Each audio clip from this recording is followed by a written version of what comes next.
Every autumn, when the cool wind blows, and evil comes to town, filling the night air. Where it comes from, nobody knows. One night a year. Its name is fear.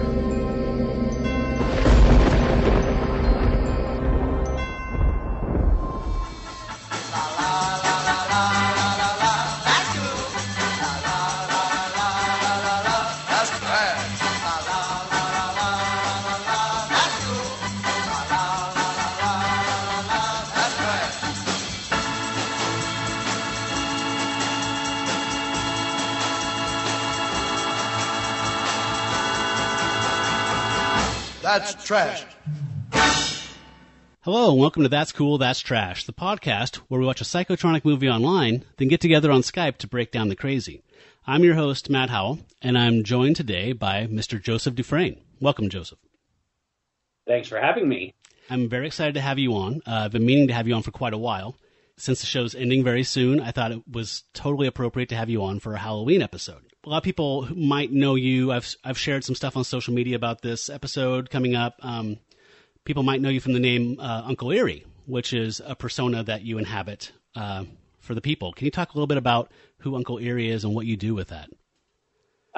Sure. So Uncle Eerie, a.k.a. Eerie Lee Shivers, a.k.a. One Handsome Devil. So Uncle Eerie is a horror host character that I have done for public access in the Portland area. I did it for about 2 years concurrently and then took quite a break off of it. I have plans to bring him back on the public access. Unfortunately, it's just been a bit of a challenge, which you actually know a little bit about. Mm-hmm. I requested your help in trying to resolve some technical issues. But yeah, so it's a character I've been doing on and off now for about a decade. It actually started as this live vaudeville show that I and some friends had started. It was basically just all horror-themed vaudeville acts, and I was playing a magician. I decided way late in life that I was going to be a stage magician.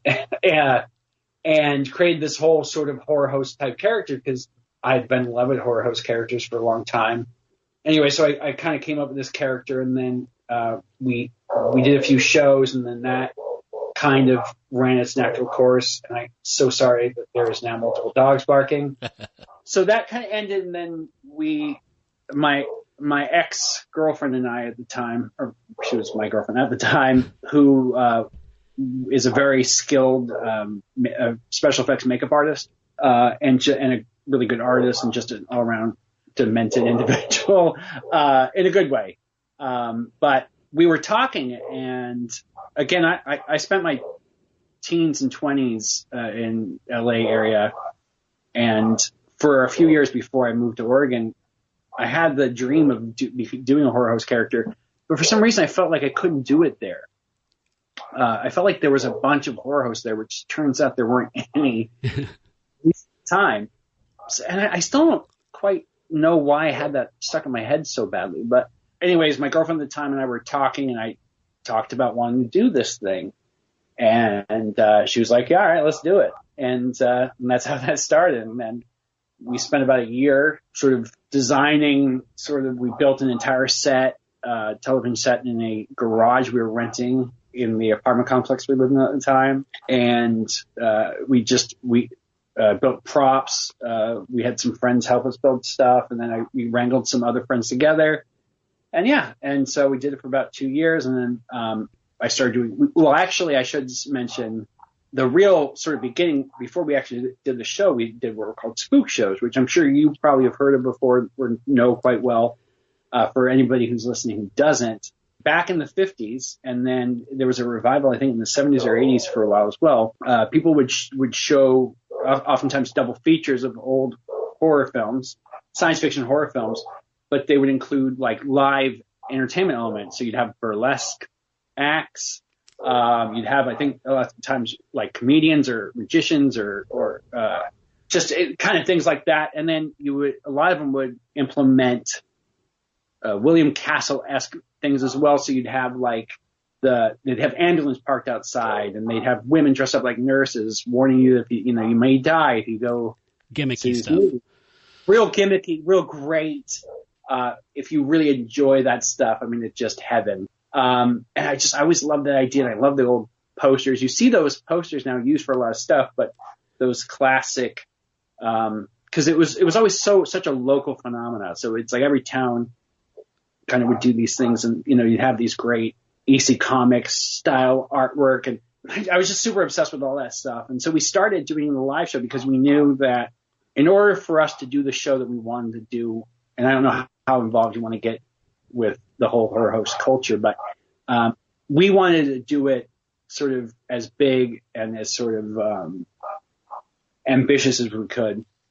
And we knew in order to do that, it was going to take a while, so we started doing these live spook shows. And that's the one thing I regret not having kept going. Mm-hmm. They're a nightmare to do, but they were a whole lot of fun. I bet. And so we did that, and then we did the show. And then my partner, who was also, I should mention, my partner, not only did she do all the makeup and stuff like that, and she sort of like did a lot of the creative stuff, she also was the DP, and she did sound, and she did half the editing, or more than half the editing. And like I said, she built all these giant costumes and stuff, and I think she got kind of burnt out on it. And then we split up, and then we moved out, and we had to tear the set down. And then life got in the way, and then so for anyone who hasn't seen the character, so the character is an homage of a lot of actually different things. So earlier on, the character was going to be this magician character that I was performing at previously called Ragoul. And my ex was like, "Oh, that's a terrible idea." She's like, "Come up with something better." And it just so happened at the time, I was working actually at Netflix in their customer service department. And one day, somebody said I looked like an evil Colonel Sanders. And then somebody else ripped on that, and I wish I could remember the exact phrase they used, but essentially they said I was like the vampire version of Colonel Sanders, and immediately, that's a great idea, actually. And then I've always sort of been preoccupied with the kind of to say rockabilly culture isn't wholly accurate, but just the sort of throwback of that, sort of all these things that sort of kind of come together naturally. Comic books and rock music, mm-hmm. and the monster craze around that time, and then even going into, like I said, a lot of the country western stuff. There's such a, I don't know, the character Unknown Hinson. I was a big fan of his, and I think that probably had quite a bit of effect on me as well. But so it came up with this sort of like country western ghoul, and. Like I said, at the time I already had a streak in my hair. I already had a big mustache. So it wasn't, at the time I thought, oh, this would be easy. I'll just have to do, X, Y, and Z. Turns out it was a terrible idea. You know horror hosts, I'm sure. I'd be shocked if you weren't horror hosts. Well, you know that most of them, they throw on a fright wig and some, eyeliner and put on a cape. And they're good, which I love. And I anything I say from here on in, I want to make sure I preface that I have nothing but love and appreciation for everything that came before and that's still happening currently. But I thought, you had guys like Sven Gulli and, the Cool Ghoul, and I mean, God, there's so many, Sammy Terry, and that aesthetic made perfect sense for the time that they were sort of performing at. But it's like, but now it's, 40 years later, and I was like, I want to do something a little bit more modern. Keep those core concepts, but just sort of maybe ramp it up a bit. And again, I tend to get a little obsessive with just having making the most unique thing I can make. Right. Something that really is whatever it is that gets me the most excited. So I came up with this character, and, he wears an eye patch. He has sideburns, which for my life I can't grow. He's pale. He's, corpse white, and all these things. And I thought, well, yeah, this would be relatively easy. There's not a lot of prosthetics or whatever. quickly I realized that it still takes about an hour if I'm rushing to get ready. I would think so. Yeah. So in hindsight, I might have gone for something a little easier. But anyways, it worked out really well. In terms of like the people who were exposed to it seemed to really appreciate it, and I think specifically the character himself, because it was such something unique. He's a charming character. Yeah, when he's done properly, he's very suave and homicidal and very charming and endearing. Yeah. And it's funny stuff. I love it. And I just wanted to just kind of jump in real quick because we do have some listeners who are quite a bit younger than you and I are. So if anyone's kind of confused what we're talking about here, horror hosts were they popped up in the late 50s when all of these old Universal monster movies got packaged and sent out cheaply in these bundles to these stations. So they had to figure out what to do with them. So they would throw them on at odd hours in the afternoons, on weekends, middle of the night. And a lot of times they would get local talent like a weatherman or a reporter or somebody else just to put on become a vampire character or something and just fill in and just kind of cheaply host these shows just to give it a little extra something. If you're interested at all in that, the documentary American Scary is really, really good. You can find it on Amazon Prime. I think it's on Tubi. It's pretty easily found. It's all about where these things started with the earliest people. I think Zachary was probably officially the first one. Like Zachary and Vampira, I think, are the earlier ones, right? Well, so Vampira is, as far as I know, definitely the first. She and God, I hope I don't get any of this wrong or I'm going to get crucified. But she had entered a costume contest in Los Angeles, some big party or sort of event, and she actually dressed as Morticia. Yeah. And afterwards, some Hollywood guy, some TV bigwig, liked her and the costume so much, and they already had this thing about, we have these movies, what do we do with them? Well, let's just throw them on TV. And again, there are details there that I'm completely forgetting, but so they approached her and she ended up becoming Vampira. And when she did it, her being the first, it wasn't played as much for laughs as the kind of more common version of what a horror host is. She really played up the sort of the gothic romantic portions of it. And it was still lighthearted and fun, but it wasn't played. It was more beat, kind of bohemian, cool kind of thing, without being beat cheeky, but like cool and kind of arty. Yes, facade. Absolutely. Yeah. Absolutely.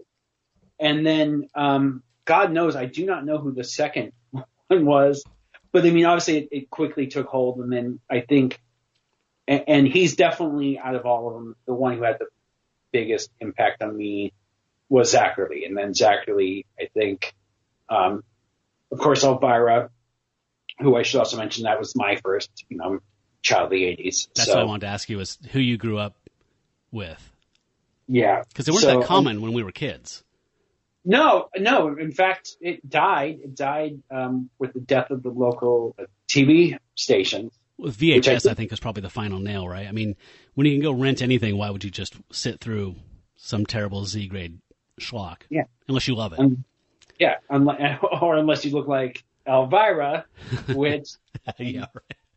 Which all young boys like. Gosh. Have you seen what she looks like lately, by the way? Yeah. Astounding. She hasn't aged. It's bizarre. She might actually be a vampire because, she is 68 or 65.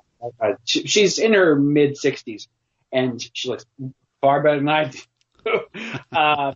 So good for her. And also she's just, she's great. I've seen her in person. I've seen her like at conventions stuff talking, and she's just, I have nothing but love for Cassandra Peterson, aka Elvira. But so she was the first one then that I was exposed to, but also Commander USA, which, if you're not familiar with Commander USA, are you familiar with it? I've seen some clips. I didn't have cable growing up, so I've only discovered a lot of these folks after the fact on YouTube.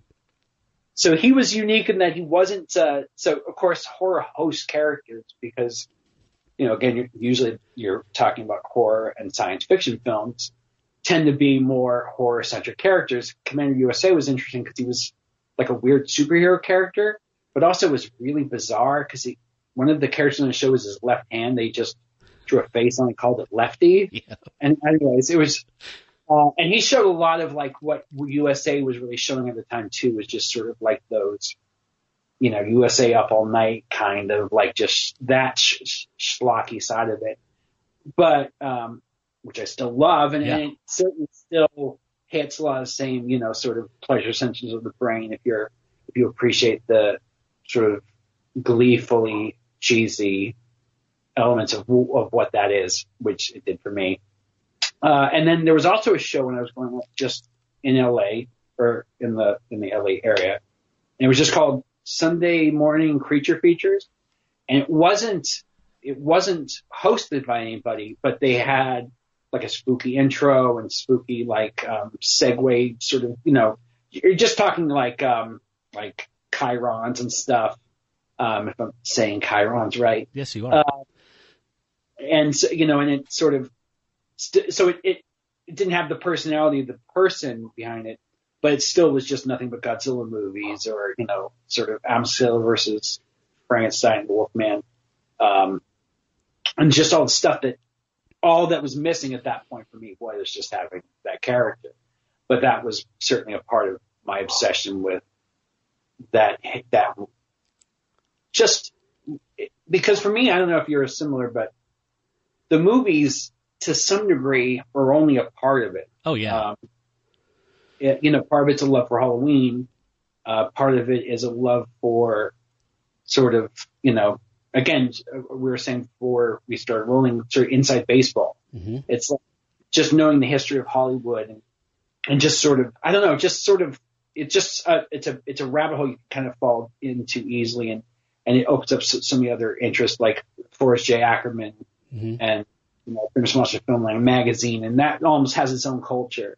And then you get into the model kits and there's an entire, the Aurora model kits and all those classic ones. Yeah.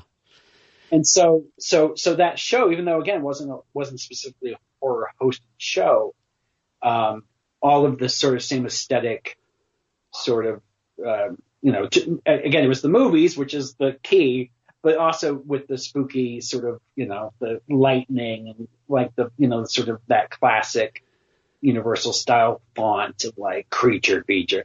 And for some reason, it stuck in my head. I was probably 6 and I was obsessed with it. And do you remember the Remco action figures? Oh, the Universal. Yeah. Wow. I had not thought about those in a long time. So when I was 5 years old, I had the first bout of pneumonia I've had in my life, and I was very, very sick. And all I wanted in the entire world was the Remco Wolfman action figure. And my dad, I think, drove 3 cities away to find a toy store that had it. And I had already had Dracula, and, the great Lon Chaney Phantom figure, and I had Frankenstein and Gilman. Gilman, I don't know why I said it's like he's Jewish, but the creature and my favorite monster was Wolfman. As at least specifically as a child growing up, Wolfman just, I don't know, for whatever reason I like Wolfman. And but there's a lingering moment of that. There's a sort of preciousness that again stuck in my head and sort of, I don't know, ruined me as far as where I've spent. I think we're birds of a feather. I grew up in a small town, and I remember like going to the school library in grade school and like looking at all these old monster movie books and like looking at pictures of Nosferatu. And back in that time, it was a lost film. They thought it was completely destroyed, right? Until, I don't know, like 5-10 years later, they found some copies. But looking at stills from that and like Der Golem and all these things and just being completely obsessed with it, I have to see these movies. And I discovered these horror hosts, and it just seemed like this light to me in this really boring, shitty small town. And I was just obsessed with monsters. I think I came out of my mom obsessed with monsters. I can't remember a time I wasn't obsessed with monsters. So I was drawn to these things as well. And I think I found you because I was probably being kind of maudlin or, nostalgic one night and thinking about the first horror hosts that were actually regional to me, which was here in Portland, but I was in Coos Bay, way far away. But there was this show called Saturday Night Dead from 1990 to 1991 that was hosted by these two guys that their character names were Ned and Ed, and they lived in their it was like in their Uncle Zed's basement. There's kind of a couple, like kind of almost like Wayne's World kind of dorky, cool guys, geeks. And they did a lot of Godzilla stuff and Attack of the Mushroom People and that kind of stuff. But it was, very dorky jokes, which comes with the territory. But my friends and I, like my friend Kyle, who's one of the founders of the show, we would tape it every Saturday night. It came on after SNL. And we would watch it the next day because it was on way too late to even stay up. And trade them and just, talk about them. And, I was obsessed with them. So I was looking up, whatever happened to those guys? Is there anybody here that does this? And then I stumbled on some clips of you, because I just still didn't have cable at this point, back about, 8 years ago. So I saw some clips of you and was just blown away by the quality. The set stuff, your character work, the jokes, the writing. I'm not a big guy for like the dorky jokes and the puns or whatever, and yours aren't. Like I groan and roll my eyes through so many horror hosts, and you actually make me laugh, which is hard to do with in that kind of milieu. So I was totally blown away by what you do, and so impressed. I think that's at some point around there, I reached out to you and just said, if you ever need a pair of hands to do anything, I love what you're doing, and I would love to make more of it happen. So kudos to you, and I'm going to include some YouTube clips of some of your stuff from your channel in the show notes here if anybody wants to check out and look at Uncle Eerie and what Joe's doing there. So nice work. Thank you. I very much appreciate the kind words. I have a tremendous sense of self-loathing, actually, when it comes to the humor on the show, which is weird because, that's predominantly all horror host is. But it's just one of those things. I just don't think that it's funny. It's like there's a voice in my head. And the hardest part for me in terms of the show ending was, I love doing it and I would do it forever. I would do it, every day if I could. But I never got to the point where I was like, yeah, like, you know what I mean? Like, yeah. Knowing that, like, I felt super solid about the material itself. And, one of the things I admire, especially about modern horror hosts, kind of getting back, I guess, momentarily into like the horror host thing, is about, I don't know, probably 15 years ago, maybe longer. But essentially what happened was, so you had like regional horror hosts. Every regional television station had a horror host of some sort. Obviously not every, but there were hundreds of horror hosts operating between basically the 60s all the way to the 80s. And then it kind of died out in the mid 80s. And with Elvira sort of sticking around. And then it went to national cable. Exactly. The local host died out. Yeah. And then sort of it went away. And then you had, which is another great documentary. So, in addition to American Scary, your listeners should definitely check out Every Other Day is Halloween, which is a documentary specifically about Count Gore Duvall. Oh, okay. I know him. Or out of, I can't think of the city. I don't know what Pittsburgh? market he was in. Was it Pittsburgh? I think that sounds right. Philadelphia. Anyway, so I'm terrible with geography. Let's just say it was Pittsburgh. But so he was actually 2 horror hosts. Actually, he was 3 technically if you count Bones of the Clown, because not only was he the local Bones of the Clown at various points, but he had a character called Captain. Oh, see, this is why I should always do research. I'm not going to say anything. But he did a science fiction character. Okay, I didn't know about these other characters. Yeah, and he wore Spock ears and had a whole little jumper. Because that's not. I like Star Trek, but it's definitely not my wheelhouse specifically. So I'm not honestly as familiar with that content as I am with Count Gore Duvall, which was his vampire, sort of sleazy vampire character that he did, I think, all the way from the 70s or the 60s, 70s.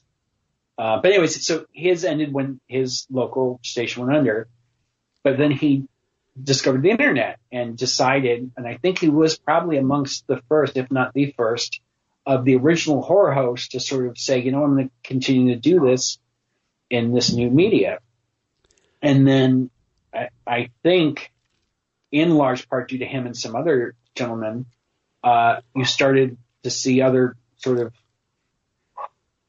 goofballs like myself who said, hey, I can do this too. Mm-hmm. We have the access, we have the ability with technology that anybody can get a fairly cheap camera and, even very simple film editing, or post-production software, and just put it on YouTube or Vimeo or whatever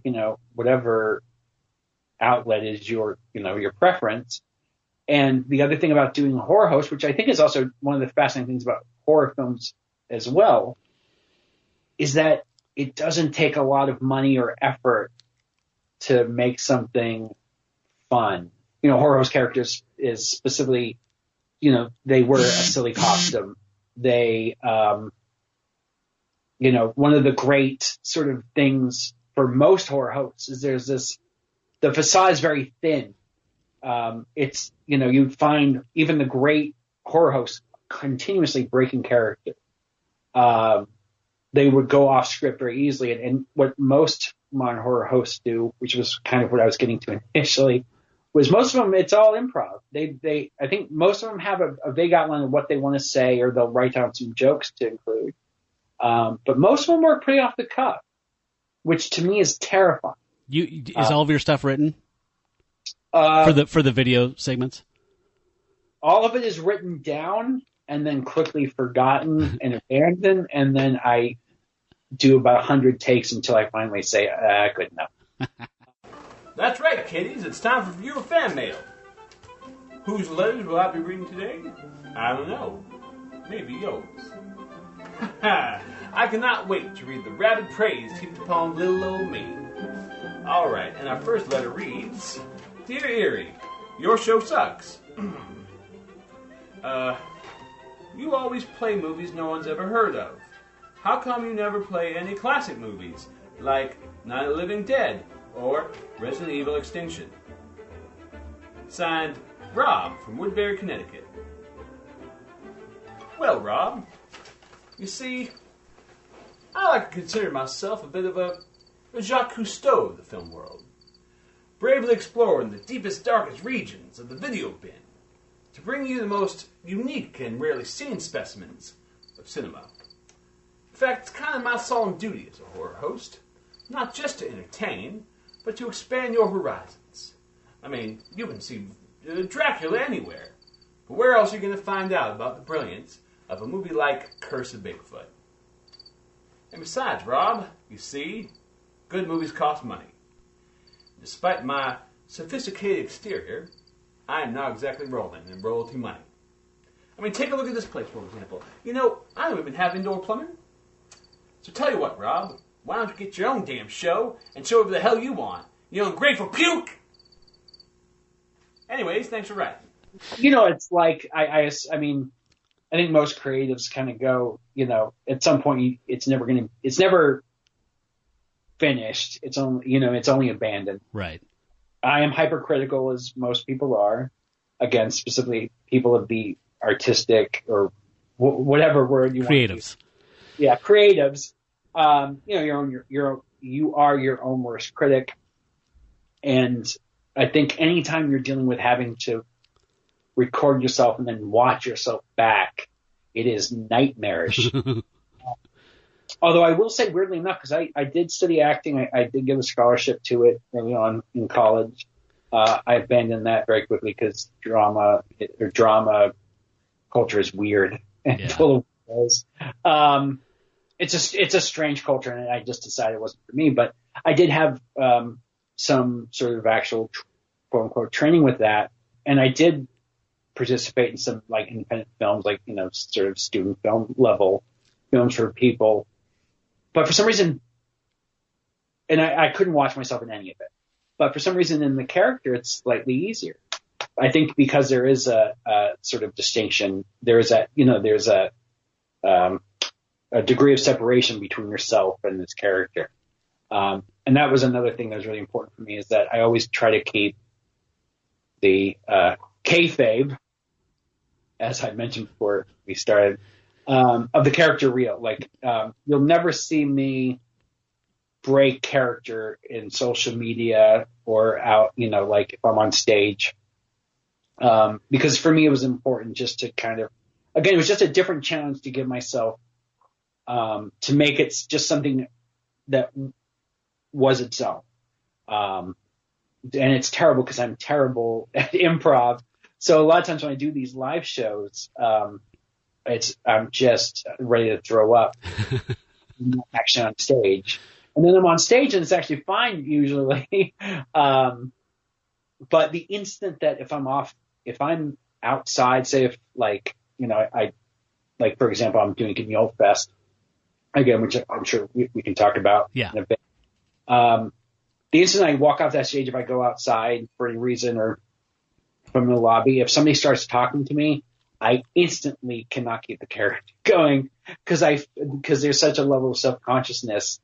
Like everybody's has, well, maybe not everybody, but I think if you live in Portland, at least one person who is a performer, who's an actor or whatever. And those people like to go the other way and they stay in character all the time. And you're having a conversation with them. You're having a conversation with that character. I can't do that. I can't do that to another human being. I can't. Like there's a level of arrogance, and I don't mean that. I think it's actually, I commend people for having that ability. But I just, whatever it is, I don't have it. So does he, sorry to interrupt, but does he occupy a space? Like when, I know that you prefer not to improvise, but at these events you need to, because you can't plan for everything or whatever. Is he fully formed enough in your psyche that you can let him go at some point, like, teaching your kid to ride a bike, you're running along with him, you're holding the handlebars. Is there some point where you can kind of let go and he's going and you can kind of step back and watch yourself be him in a kind of way? To about 75% success. Yeah. Okay.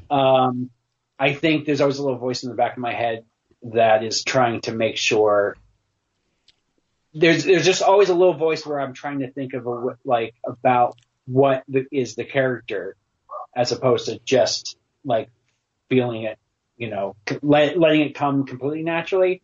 But the more I do it, and that's why I do a lot of these events, because it is good for me and it is a learning experience. And besides just enjoying the performing aspect of it, or like I said with GuignolFest, just really loving what that, what the event itself is and having a great amount of respect for people who put on and the product itself, and wanting to support it. It's a really great, it reminds me that I can do it, that it's, given enough confidence and enough whiskey that I can be fairly successful at it. I had to tell myself I wasn't going to do the James Lipton thing and say, can I speak to Eerie Lee Shivers? And make you... No, I probably would have done that and said no. But I think more than just not being comfortable with it. For me, it's just I am a little obsessive, and when I perform the character, I want it to be the best version. I decided to go to a character who was wholly unlike me. Again, maybe not the best idea in terms of the level of effort it requires. Right. And it's a silly, dumb thing because of just the way I'm naturally. I have an entire sort of character Bible, partially written and partially remembered, about who the character is and sort of like what his truth is. And all this makes me sound like such an asshole. Oh, shut up. No, you don't. So whenever I think of the character, or whenever the character comes up, it's, for me, it's about creating a real experience, like creating something as tangible as I can. And so a lot of times off the cuff stuff, like there are rules I have for myself. One of those is I try very hard not to actually swear in character, which doesn't really make a lot of sense, except for I feel like, but he's a gentleman in his own completely morbid, absurd way. Absolutely. That is so that makes perfect sense to me. And also I think even though the show is certainly not explicitly meant for children or anything. I think there is a slight image of, or the slight homage to that this is a world that kids can inhabit, and that there, or at least even from the character's perspective, who is a very dumb monster trying his very best to be a legitimate television personality, that would be on his mind, that he should try to not, no, say that totally seconds. reads. That totally reads. But I have to, I mean, for folks who haven't checked you out yet, I have to also say that I immediately, I think the first thing I saw was totally transgressive and totally inappropriate, and I loved it, was I think it was you announcing that stuff was coming, and the camera is panning over you sleeping with like Teen Beat or whatever, some kind of kids magazines on you, and your pants are half down. And I was like, holy shit, he can't do that. I love this. Like, I was already in from like the first 10 seconds. So if I'm going to be entirely honest, that was actually, I was talked into that scene from my old partner. That's wrong on many levels. Yeah, no, and it's funny because, so the one of the funnest things about doing the show, especially in the actual initial run, was the feedback we got from Tualatin Valley Community Television, the local public access. One of the great things about Oregon is we do actually have public broadcasting channels here, and Tualatin Valley Community Television has always been really great to us whenever we've been producing a show through them. But one of the great things was that we constantly got to hear all of the terrible things people called in to complain about. I love it. And you're doing something right. If people hate it, you're doing something right. And by that measurement of standard measurement, we're doing pretty good, because a lot of people were horrified. And specifically that very first thing, that was the very first thing we ever actually recorded for the show.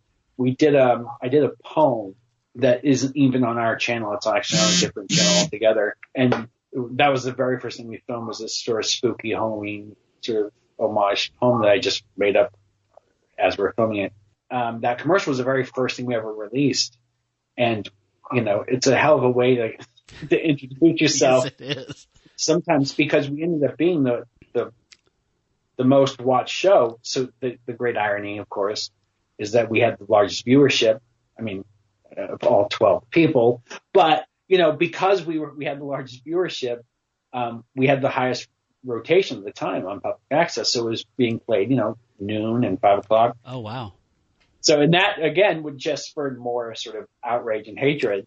And you're right. We had a lot of very morbid jokes. And one of the things, I really try to push up the gallows humor, because a lot of the hosts, the only horror element to most horror hosts is the makeup, the set. and the set. But there's not really a lot of horrific things being depicted, like from the hosts. No, Svengoolie is a flop comic. I mean, he's got makeup on, he has a wig, he's in a coffin, but I mean, it's pretty tame, goofy stuff. Oh yeah. Even like now, what's his, is it Son Svengoolie? I can't think. Oh God, I have to apologize to all my brethren. But even the modern guys, the biggest names now, it's still very much that stuff. It's Rubber Chickens, and they have. And again, I love all of it. But when we were coming up with this show, it's like, well, this is the 21st century, and horror has come a long way since James Whale's and Atomic Age, insert animal. Yeah.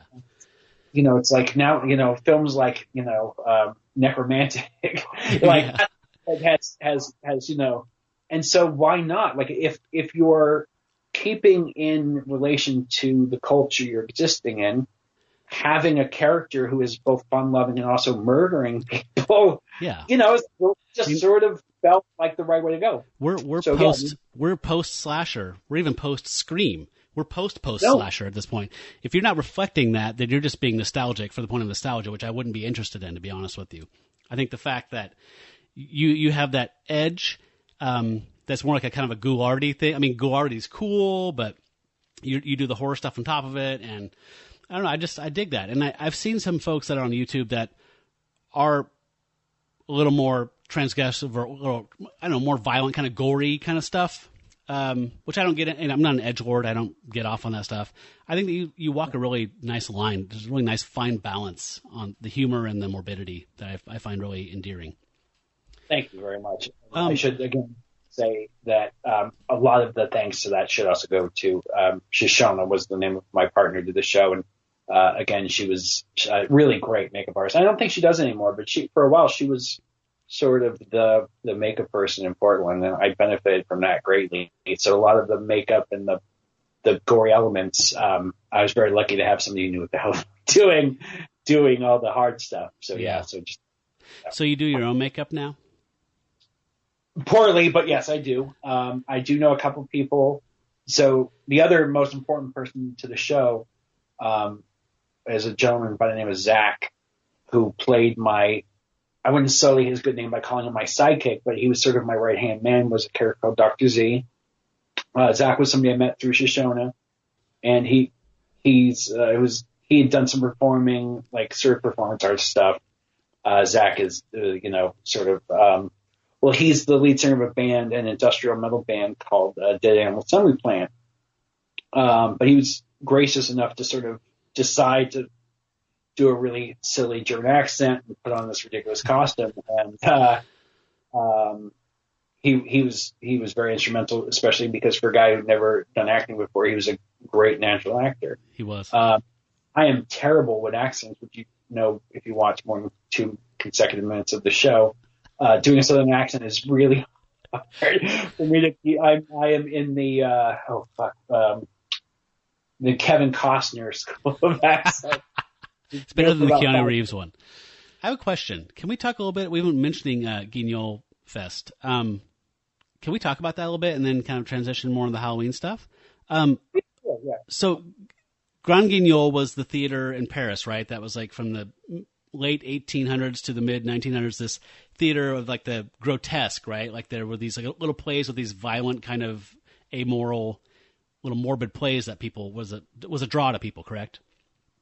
Yeah. I mean, you probably know as much as I do, honestly, about it, but yeah. I mean, I'd never heard the term until the mid-late 90s when Nicolas Cage mentioned that he was really into Guignol, and I was like, what is this? And I had to look it up. I still don't really have a firm grasp on it, to be 100% honest, but I know that the term is kind of just applied today to like splatter films and just kind of transgressive, kind of amoral spectacle. Yeah, I think it's so. I think it was a very specific theater in France. As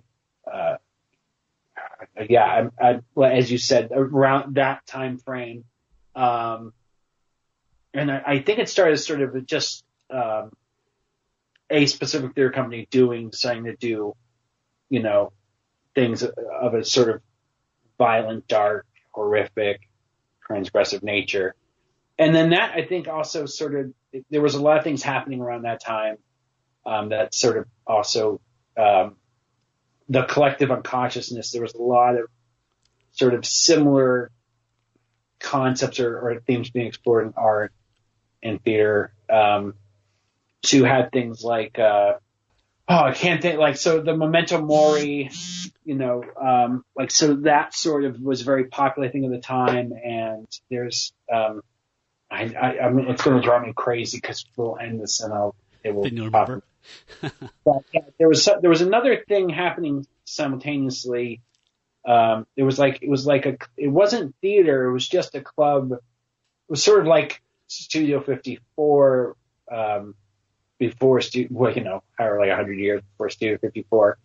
But it was all gothy, it was sort of like, right. It was all obsessed with death and, spirits, like, and it was sort of like a salon where people hung out, but it was just, basically like the first goth club. And then it became just sort of a catch-all phrase for performances that were of the macabre nature. You hear that term used now as sort of like its own form of theater, and that might be true, but I honestly don't know. I just know that it started as a specific place with a specific group of people, doing plays about murder and beheadings Yeah. and such. Yeah, very. Yeah, so, anyways, can you? So tell me. I haven't had a chance to check out GuignolFest. I understand it's a film contest essentially where people make teams.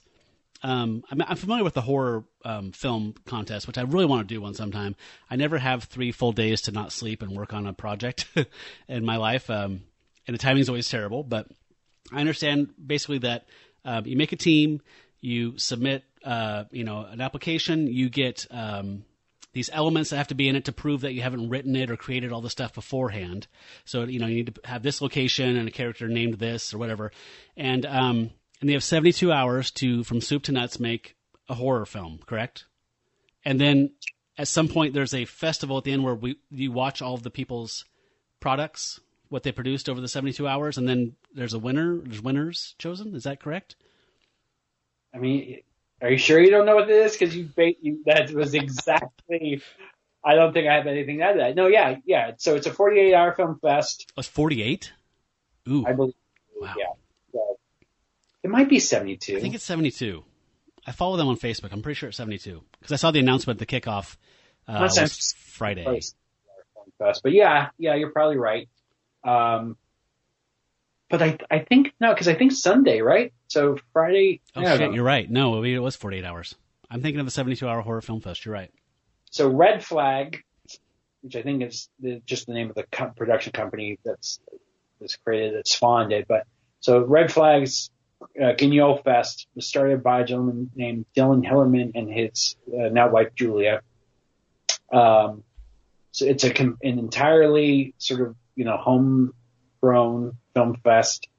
It's been going on for 9 years. The hyperlink in my notes says 11th annual. 11 years. There you go. Yeah. God. So yeah. And, so it's, pretty much identical, I think, to most sort of film, 40-hour film competitions. It's there are teams, the teams draw their genres, out of a hat, which is crazy because, musical is one of the genres that they often give, which to me that's not fair. But the first year I was a judge, because I've judged 2 years and hosted one. First year I judged the musical one. So, wow. Yeah. So, and it was, and it deserved to win. It was really impressive. Yeah. So genre is one of the things that are chosen at random? Yep. Oh, wow. So you could get hosed. Like a huge gaping hole in my filmography is Giallo. So if I drew Giallo, I'd be fucked because I'm not a huge fan of Giallo films. So I got to say, since we're getting open and honest, I like the Giallo films I've seen, but I'm very, very underexposed to Giallo films. Which it's one of my secret shames, honestly, because I feel like, I should definitely know a lot more and have seen a lot more.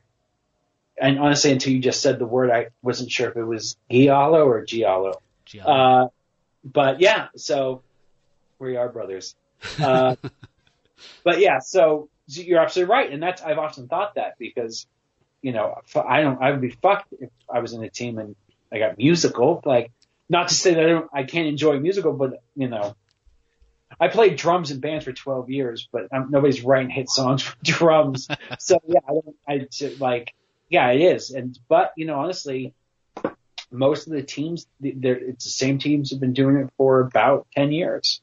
They keep coming back every year. And I have a tremendous amount of respect for those people. Cause again, it's a hard thing.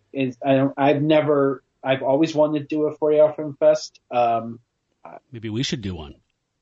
Dude, I would love to do one, honestly. In fact, this year, I plan on taking a year off from doing the character. And if you can see my hair, I'm in desperate need of a haircut.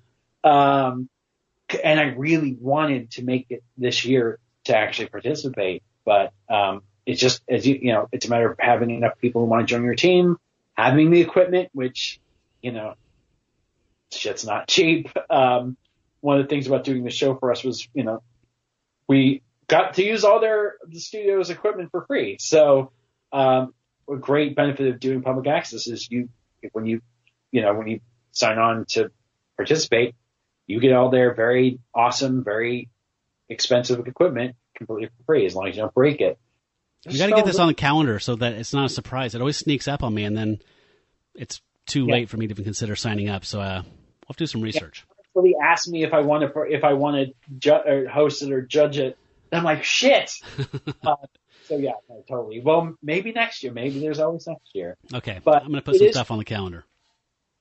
And so Dylan's great. Dylan, kind of just in terms of GuignolFest, he's one of the most ambitious fuckers I've ever met. Is he one of the organizers? He's basically the guy who started. Yeah, okay. He puts on.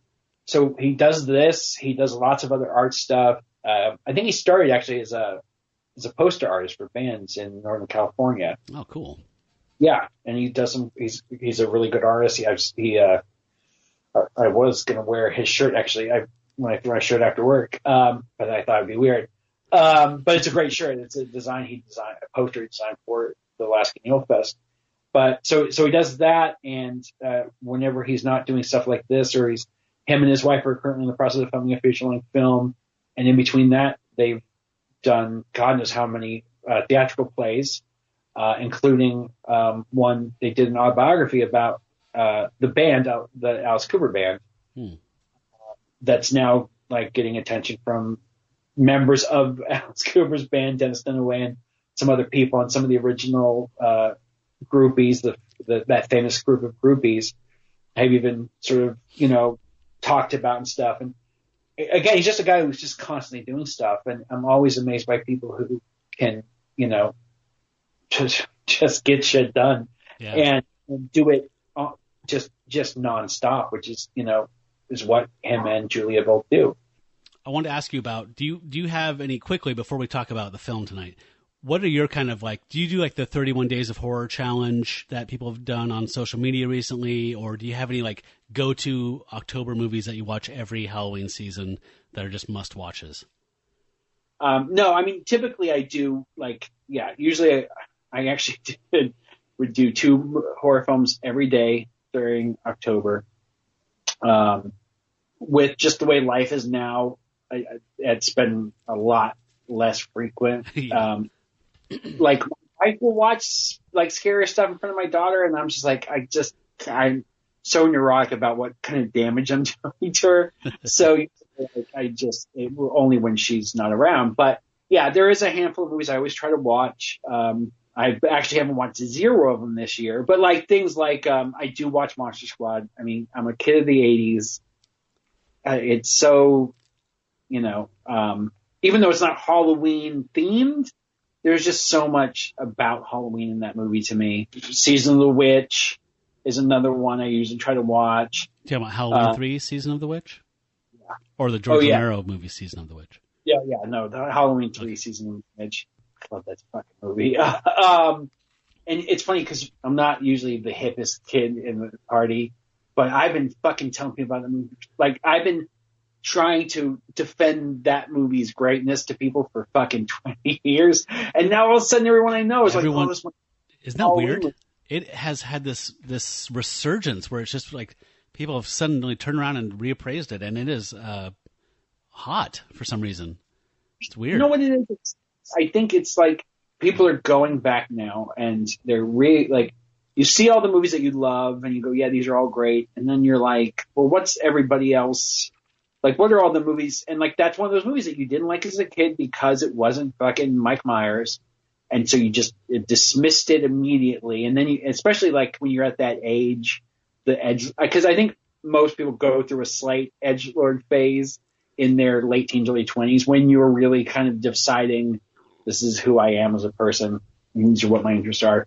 And you're they're horror fandom is definitely made up of a large contingent of people who they just like the thing. They like slasher film stuff, and they like their characters. And so it's easy. I think it's one of those films that's super easy for people to just hate without giving it its due just because of what it is. And then people start to go, oh, wait, John Carpenter meant for this to be a anthology series and not about one dude. And the movie's fucking awesome. It's weird. It's super weird. It's got Tom Atkins in it. And the fucking Silver Shamrock fucking, like, yeah, just, you know, and the mask designs are so well. Anyways, just fucking great. So that's one of them. And weirdly enough, Event Horizon. Oh, man, that's such a... So I saw both of those movies for the first time in like the last 2 or 3 years. Oh, really? Yeah. Yeah, people hated on. That was another movie people hate on, Event Horizon. I don't get the hate. I didn't see it. What was that, 98, 99? About that, yeah, it was Jack for the year, but like whatever era that. I love that movie. I'm one of those people who really generally likes Trick or Treat. The 2006. Yeah, I mean, I also love the 86 one. Yeah, fucking with with fucking Sammy Carr. That's that. There's so many great movie lists you could add that movie to. But yeah, so I really like Trick or Treat. I mean, it's a flawed film, but I think it's super fun. We watch it every Halloween night. Horror is one of those things that for me, when I can sense the filmmaker's good intentions, like it's so much easier for me to forgive shortcomings. Flaws. And that's how I feel. The person who made that movie really loved scary movies, and he really loved Halloween, and he really put a lot of like Ed Wood level heart into that film. And so, even though it's not a perfect film, I really appreciate it, and I think that Little Sam is such a great little horror. Yes, he's one of those icons I really do generally appreciate. And then Evil Dead. Are you an Evil Dead guy? What's that? Evil Dead? Are you an Evil Dead? Oh yeah. Evil Dead 2, I do prefer Evil Dead 2, but I mean the first one's still fucking great. In fact, I even really like the remake. I thought the remake was super cool. I didn't see it. People got it, you know. I understand remakes are somewhat pointless until you look at a movie like The Fucking Thing and realize that, you know what I mean? And The Fly. Exactly. Those are usually my two examples. Reinventions rather than remakes, I think, are valuable. Yeah, exactly. Of course, you know, you're talking about films that were good. The original versions were good, but there were places to go that could be explored, whereas Evil Deads are basically fucking perfect. But what I liked was that they weren't trying to – it was almost more like the way that writers – like Lovecraft was like, hey, just take my mythology. And all these people were like, fuck yeah, like, let me, what's the guy? Anyways, you understand. Yes. Like, all these people were like, fuck yeah, give me. And I kind of felt that's how the filmmakers of the remake were. It's like, they're like, here, you can have this mythology. Make, and they were like, all right, we're just going to make like an entirely different story that also happens to be set at this fucking cabin with this, you know, whatever.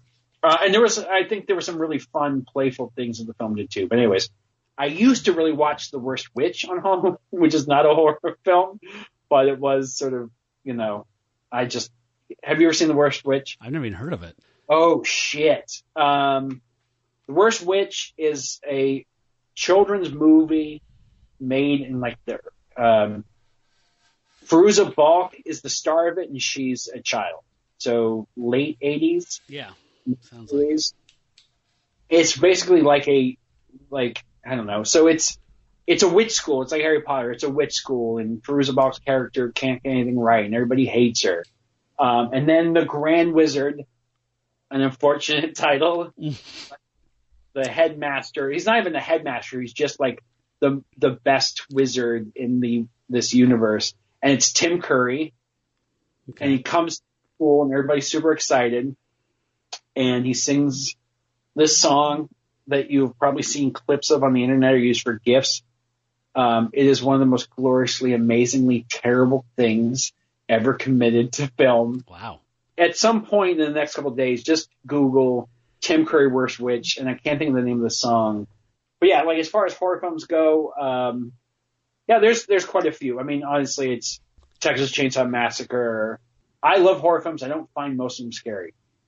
There's a very, very few handful of horror films that actually cause a sort of visceral reaction in me. Yeah. And unfortunately, a lot of them are Exorcist is one. Actually, it's such a great film. The original Hellraiser, I find unsettling, and that I usually try to watch that sometime during the Halloween season.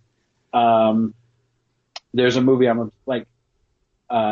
one of my favorite films. I've talked about a lot, just in terms of even on the Uncle Eerie show, but I have a huge love for the film Carnival of Souls. I don't know why. I just love that movie. There's something so.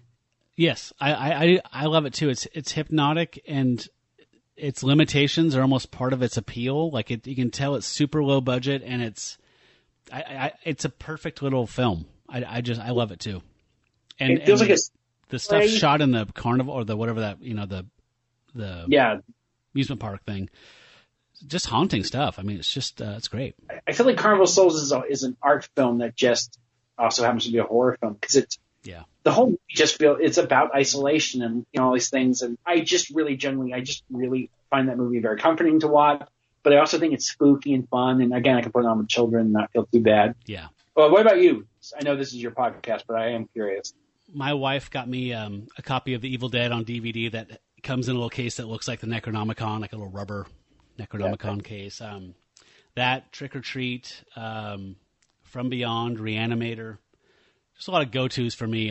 American Werewolf in London I like to watch.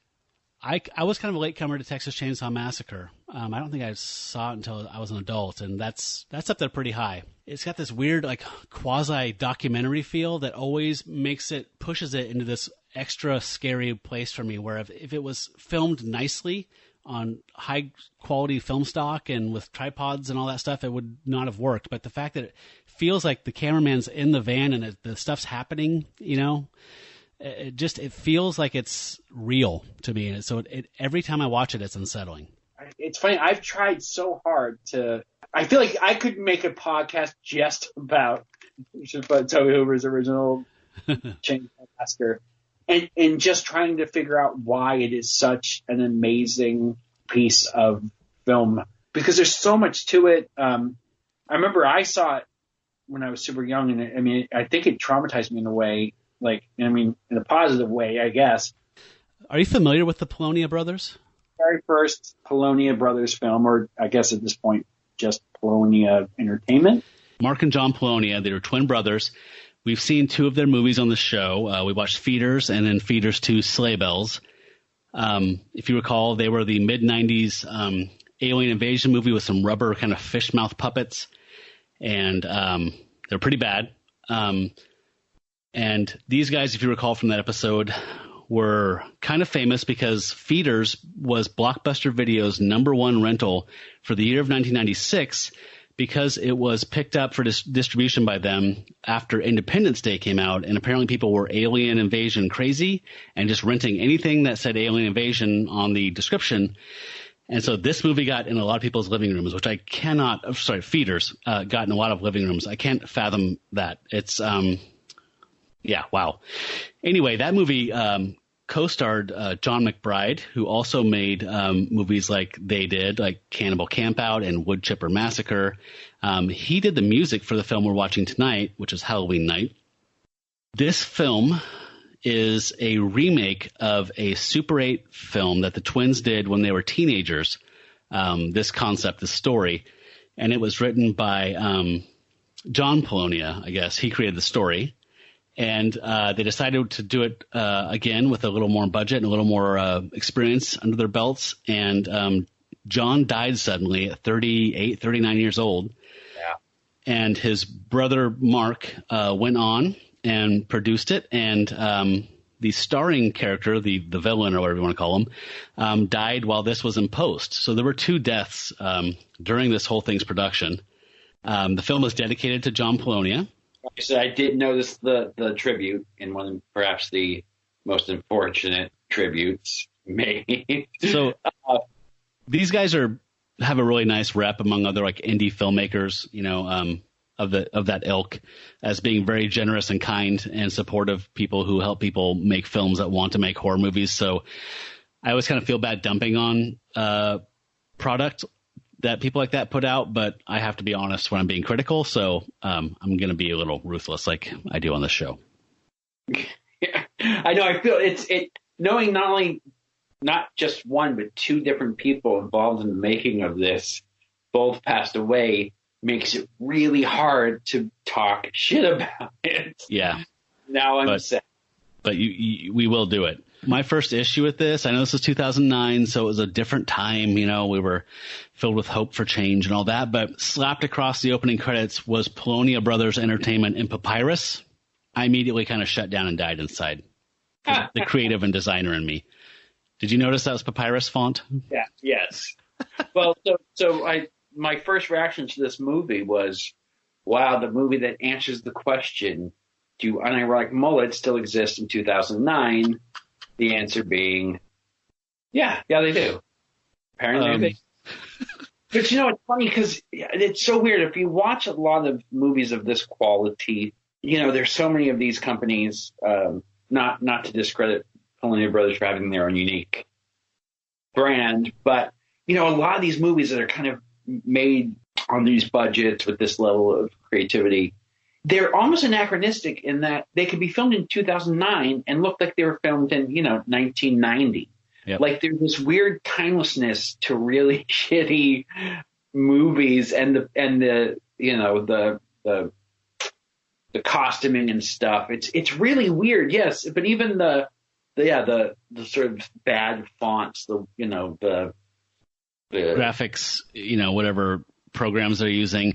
Looks like the result of people using shitty equipment and very little understanding of how that equipment works. Like it is the lowest bar you're going to get. It is turn on the camera, point a flashlight in the general direction of where you want, and then that's what you get. And I don't know if they used floodlights for all their lighting setups, but it sure felt like it. Yeah. Yeah. No, and interior and exterior. Well, it's so funny. There's some things I want to get to later involving the actual story or and sort of, like how you can have like people talking about the power being out and yet there's a very obvious light behind you. Like you could have diffused that, or, you know what I mean? Like you could have figured out a way to maybe give the scene enough illumination without having a very noticeable light directly behind the actor. Right. But, you know, again, that's sort of what makes these movies charming or is you know, capable. That's a strong word. Yeah.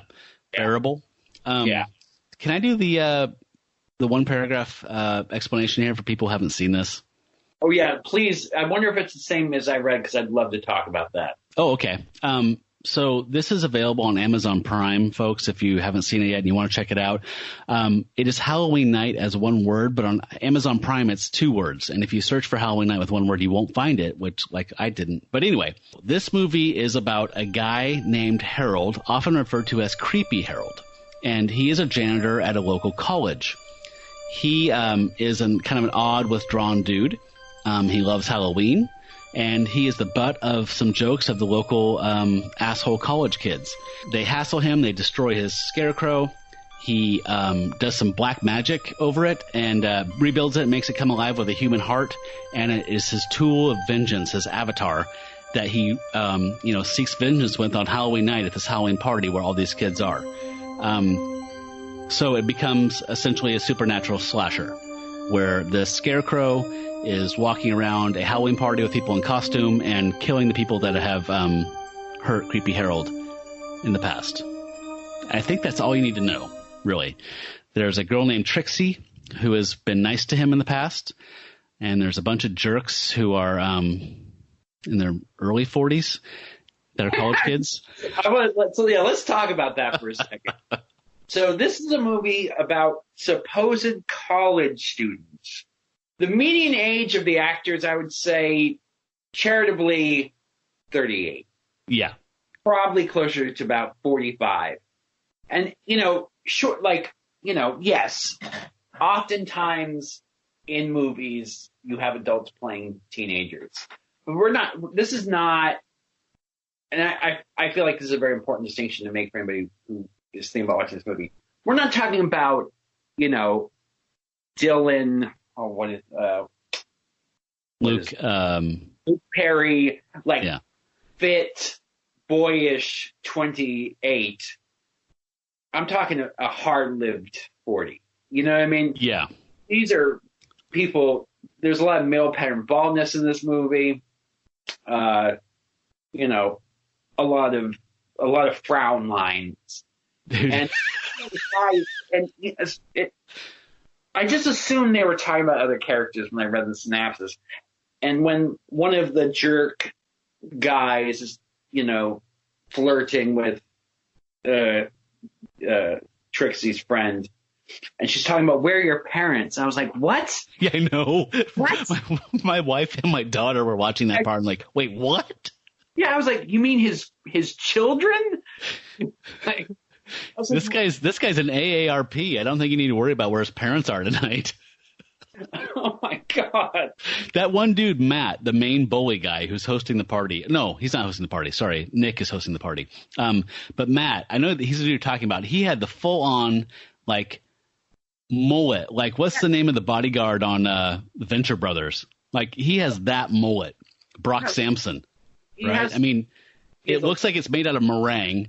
And it's like a helmet of meringue just cascading, and he has this terrible dark goatee, his blonde-haired, terrible dark goatee, and just laugh lines and crow's feet. And this guy, I guarantee this guy has a Van Halen tattoo that is fucking 30 years old and just faded and all dull looking on his arm. Yes, dude. Yes. Oh my God. Yes. Oh God. I think the biggest fantasy, the most unrealistic aspect of this movie is that any of these guys are getting laid by anybody.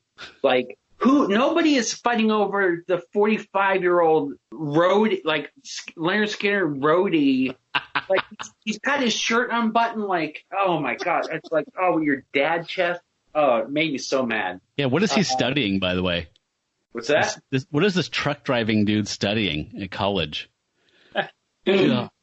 Can we do a clip? Sure.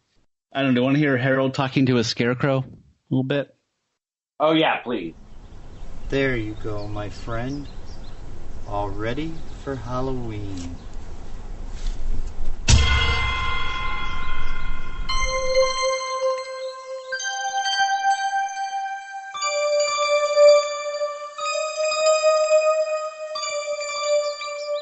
So that's the creation of the Scarecrow Buddy. Let's talk about Harold for a minute.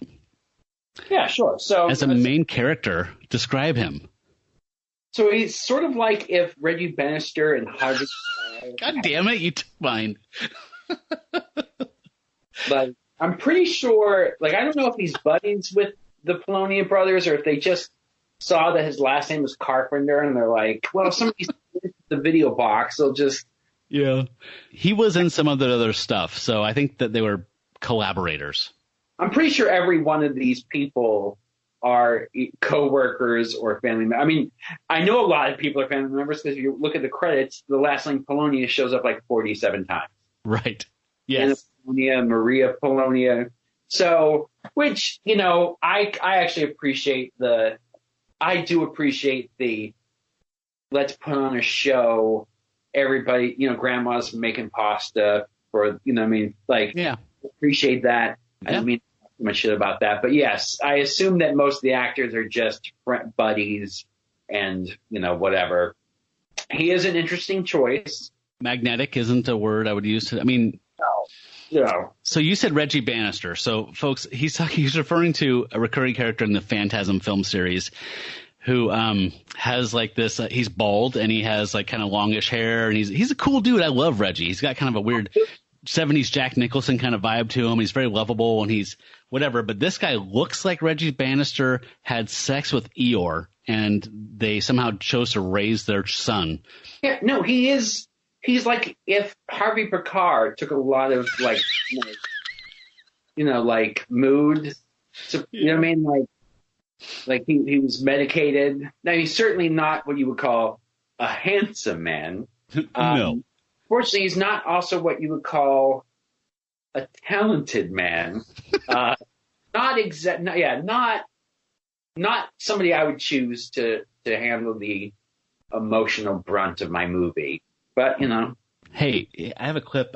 Here is when Trixie runs into Harold after he's been bullied by the guys. We're going to jump around here a little bit in time because I laid out the general, arc of the story. So here's Trixie inviting Harold to Nick's Halloween party, just as a nice gesture. You can hear a little of his acting. Oh, sorry. Hey, you're Harold, right? Yes, I am. What are you doing tonight? Probably digging someone up. Nick is having a party at his house. Why don't you stop by? Sure, if he doesn't mind. It's cool. Oh, and you have to wear a costume. Okay. Can I bring a friend? Do you have any? Liz, zip it. Bring whomever you want. It'll be fun. You like to have fun, right? Yeah, who doesn't? Okay, all right. Hope to see you there. Nick is gonna be pissed when he finds out. He'll be in a costume. No one will ever know. Can you tell me something? What is this accent? Because it sounds like you grew up it sounds like it's Northeast, like costume. I'm terrible with geography, but there's a weird, like, sort of Midwest, like, it's not it's somewhere, there's a very common, like, it's an accent without an accent. It's just people mispronouncing certain words wrong. You know what I mean? Like, there's just certain, it's like. Well, it's not that Michigan, Wisconsin thing.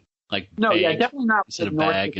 But no, there's just, it's sort of like if you've ever talked to somebody who's actually from Canada, they don't all sound the way you think Canadians sound, but every once in a while they'll say a word and you'll be like, oh, there it is. Yeah. But it's so slight. Like, but I feel like there's certain areas in the country that have that thing where it's sort of like, I don't know. I look at these guys and I just assume they're from, I don't know, like North Dakota, maybe South Dakota. I don't really know what the difference between Dakotas is, but like one of those, like, yeah, a Dakota maybe. I don't know. Where are people rocking fucking sweet air blasted mullets from? I don't know.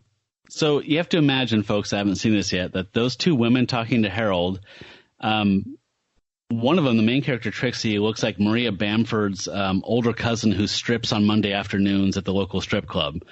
And her friend looks like she just smells like menthols. She's the hot chick at the cafe. Like, there's like, want to warm up, hun? And like, oh, God. And then it's like, oh, she's working today. Thank God. She's easier on the eyes. Movies like this are really good. And it sort of makes you realize, despite how shallow or whatever it seems, attractive people helps your movie. It's really hard to watch non-photogenic people in a movie for an hour and a half. If they're not talented. Yeah, exactly. You have to pile that on. Also that, yeah. I suppose, yeah. Laurence Olivier could look like, a boiled ham, and he could get away with it in some roles. You can act like Gerard Depardieu. So her friend, she is definitely the most attractive person. She does look a lot like Gina Gershon. I noticed she's got very. Wow. It's just Gina Gershon if she discovered Oxy, I feel like. Yeah. It was like, yeah, like she's like, she never got past part in high school, like that general vibe. But yeah. So, and then her friend was an interesting. She is marmish for your leading actress, but in her defense, she's also a bad actress. So I think that that's probably more important. But again, it's one of these things. These are community theater level.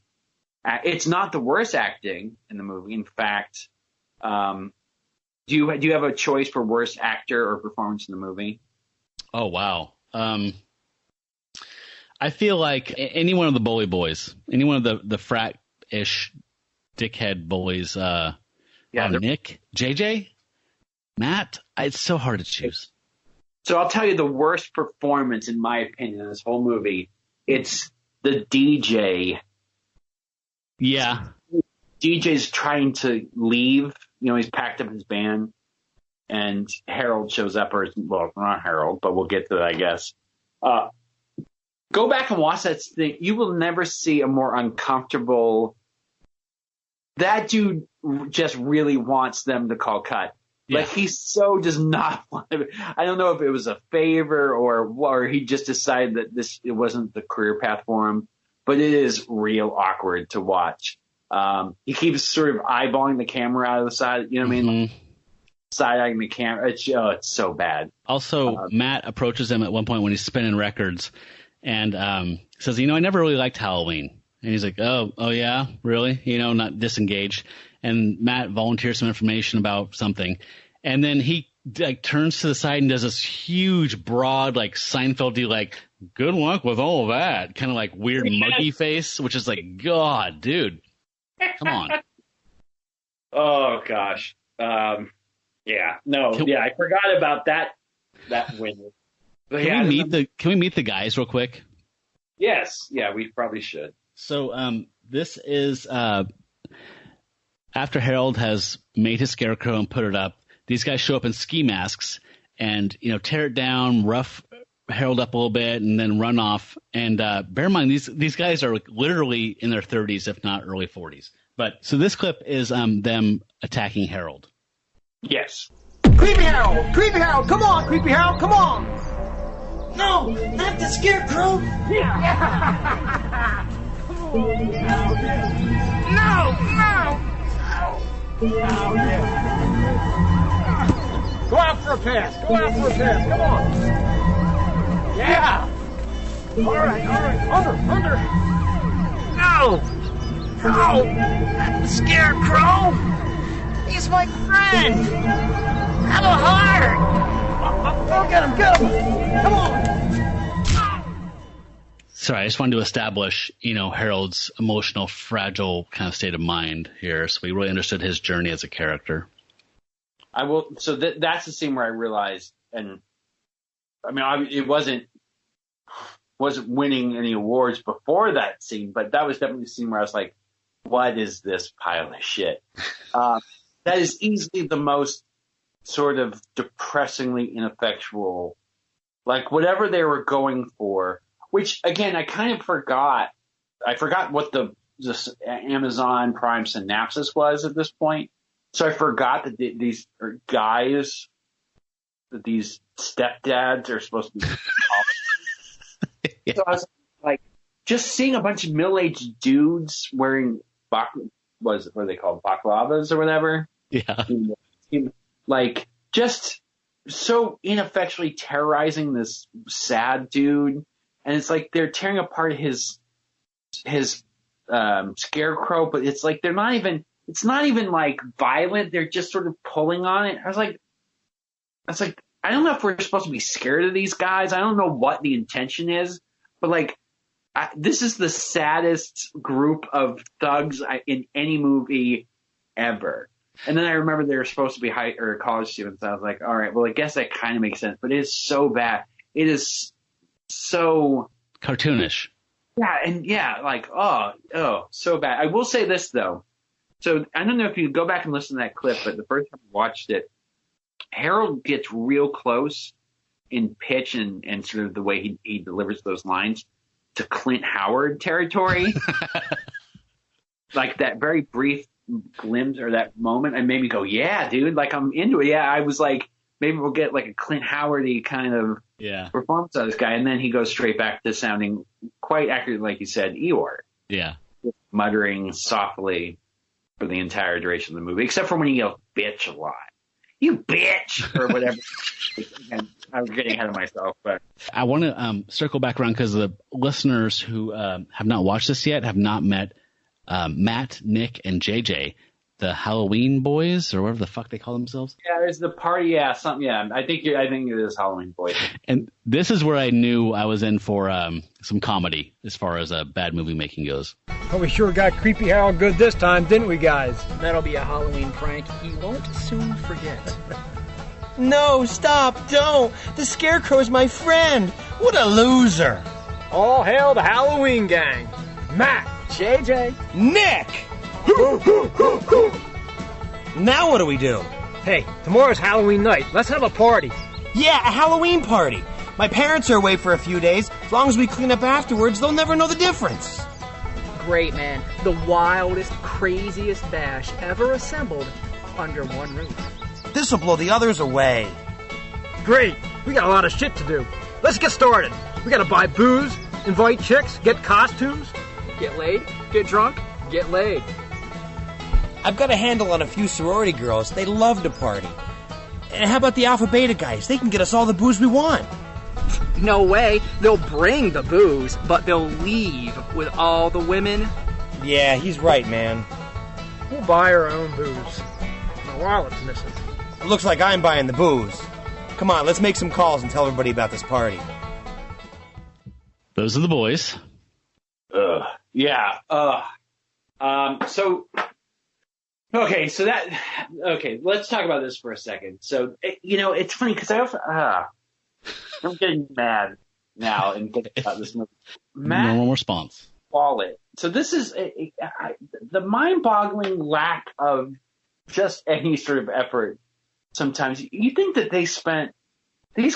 people like this spend a pretty penny to make these movies. You know what I mean? Like at least a few $1,000s probably. And so Matt loses his wallet and their reaction is, oh, I guess I'm buying the beer.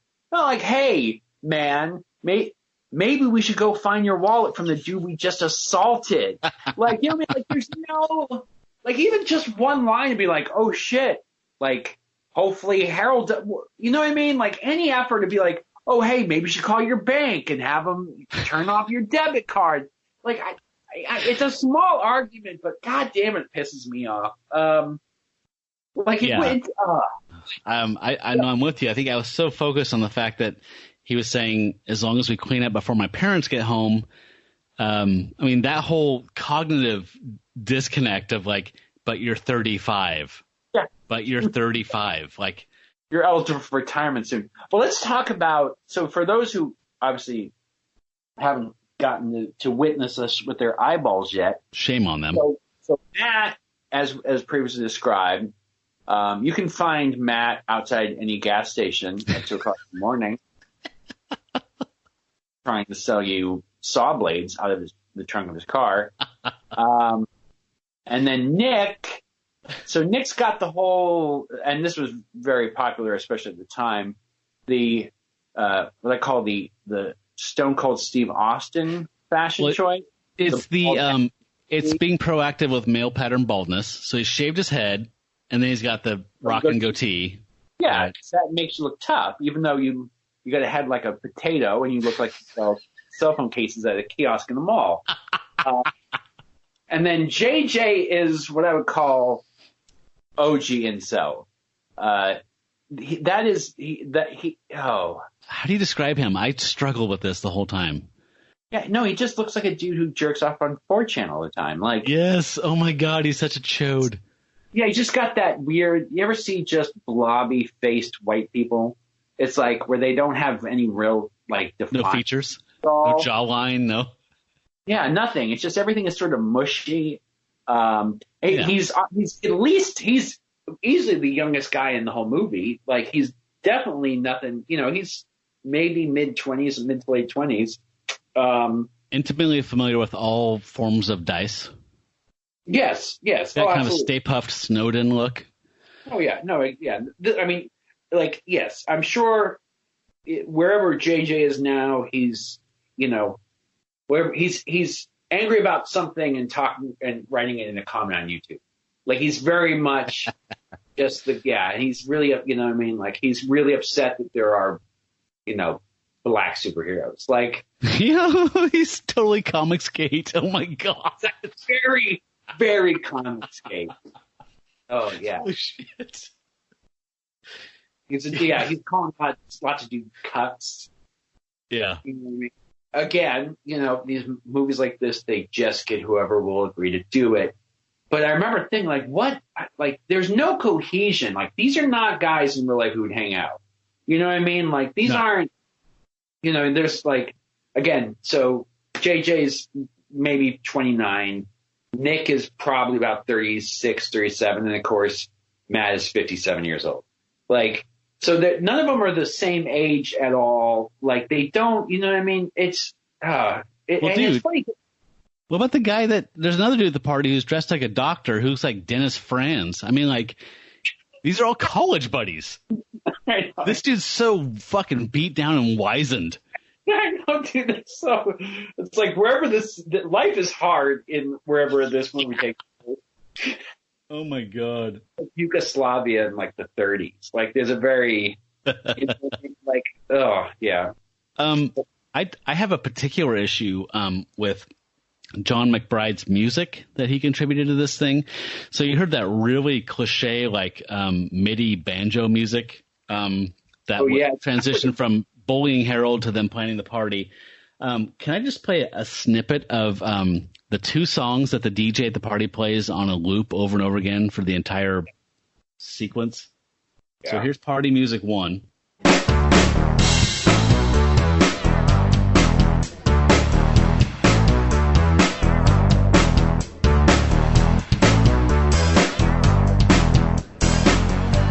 Hey man, this is awesome. By the way, did you know there's a goat in your bathroom? No way. Yes way. I wonder who put it up there. Who cares? As long as it doesn't need the towels.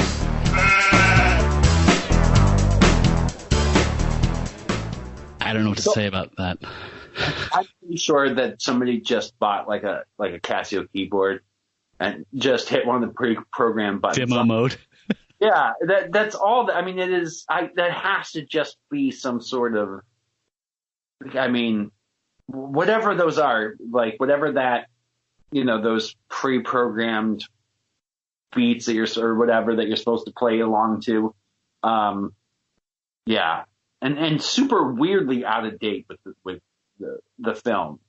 Yeah, because bear in mind, Obama was in the White House at this point. So. Here's Party Music 2. Just a little more taste of this music because I really have issues with bad movie music.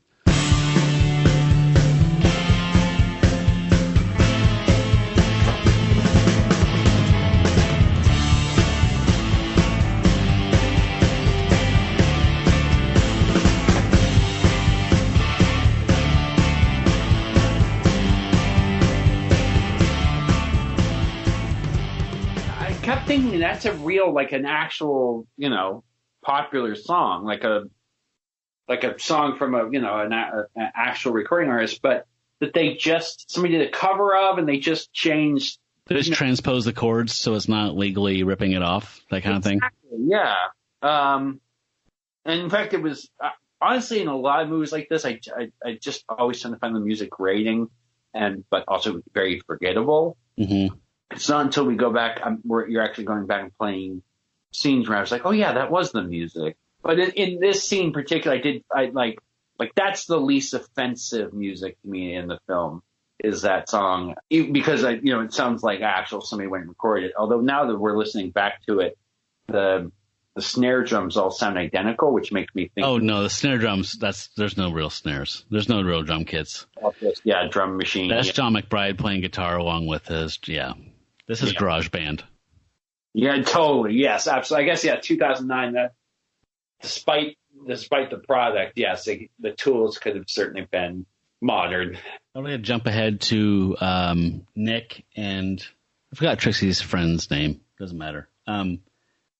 But them talking about my parents are out of town, so let's get a fuck on kind of thing. It's really cool that your parents let you have this party. My parents would never allow such a thing. Are you kidding? They have no idea about this party. They'd kill me if they ever found out. So they're not around, huh? No, they're gone for about a week. Well then, who's gonna tuck you in tonight? Hey, first of all, nobody's fucking any of these guys. No. In the world is anybody but maybe their actual wives who do so only out of a sense of a Christian obligation. Yeah, and lack of variety or other options. But it's like this is the least fuckable group of people. Yeah, no, Nick is a total fap lord. There's no fucking way. Yeah, he looks like if you drew a goatee on a balloon. Honestly, like that's the general vibe that Nick has. But just also they're all just they're. Can I also mention? I forgot about this.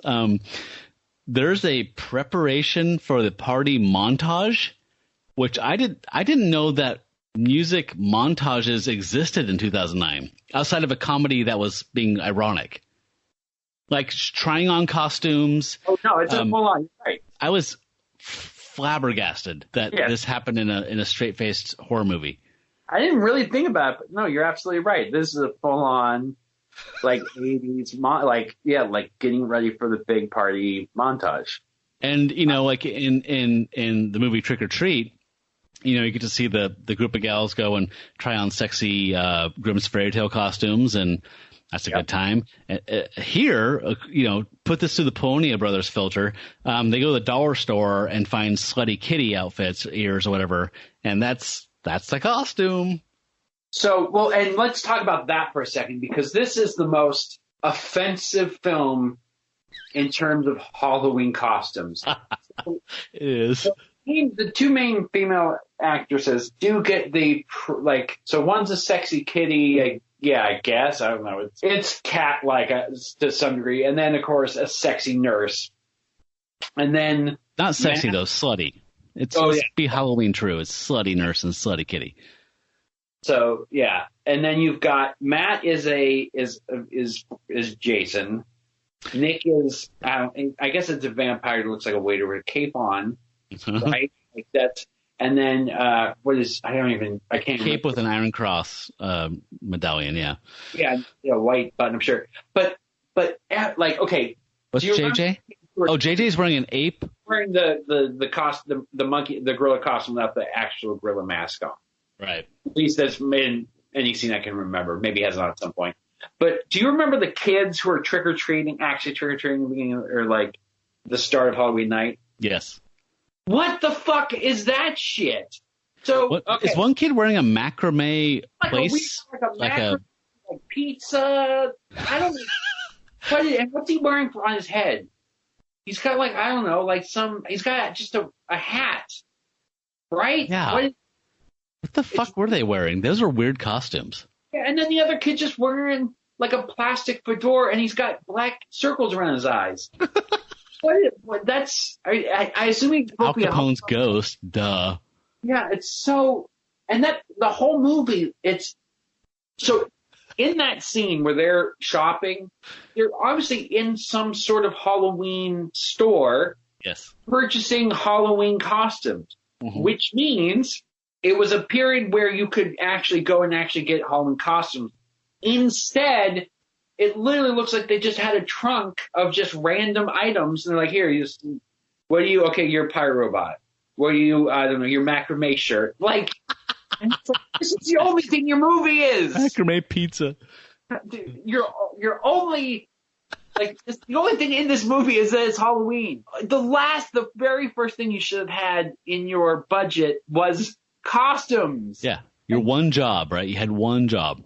That's it. That's all, to sell the whole vibe of the movie, you just need a location, it to look gray skied out, which they understand After Effects enough to just add the smoke effect to every scene, or the fog effect on every scene. God.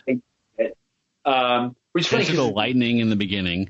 Yeah, digital steam in the shower death scene. Oh yes, lots of steam, lots of pretty much anything that you could just click. Like very one-click insert into your movie with After Effects is all used.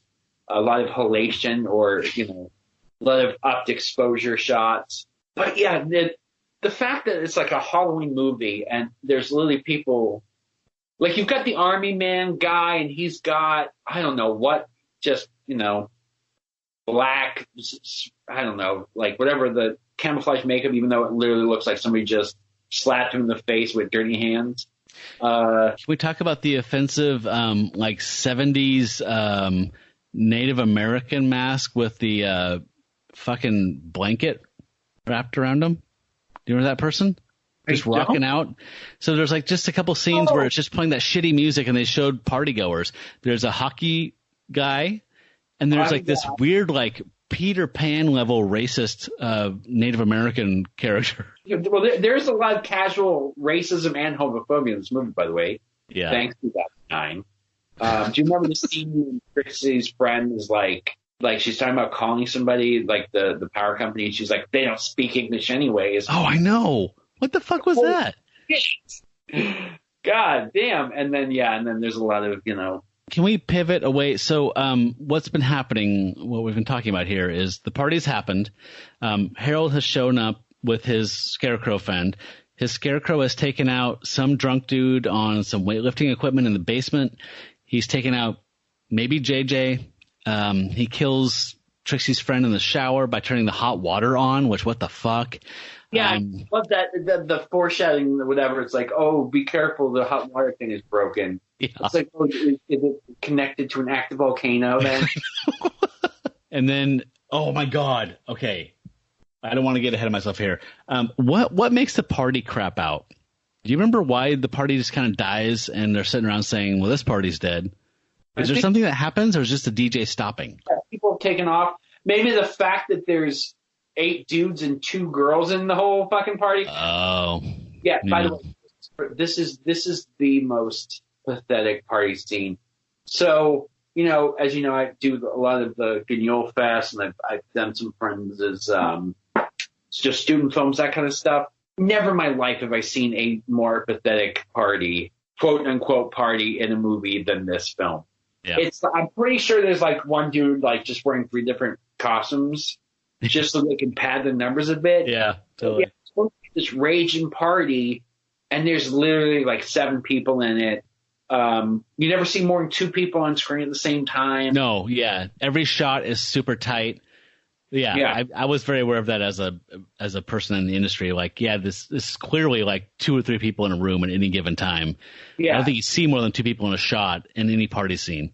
No, yeah, exactly. It's so like I don't know. Very claustrophobic. Yeah, it's just it's a bummer. It's like so, but then of course the power goes out, and that's really sort of the end of the party.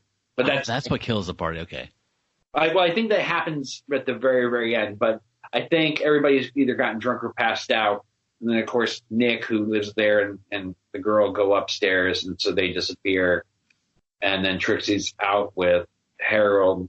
So I think the idea is that it's just the party sort of thinned out, and the DJ at some point holds his back to show that he's tired. So he decides to pack it up. These steel wheels. Ugh.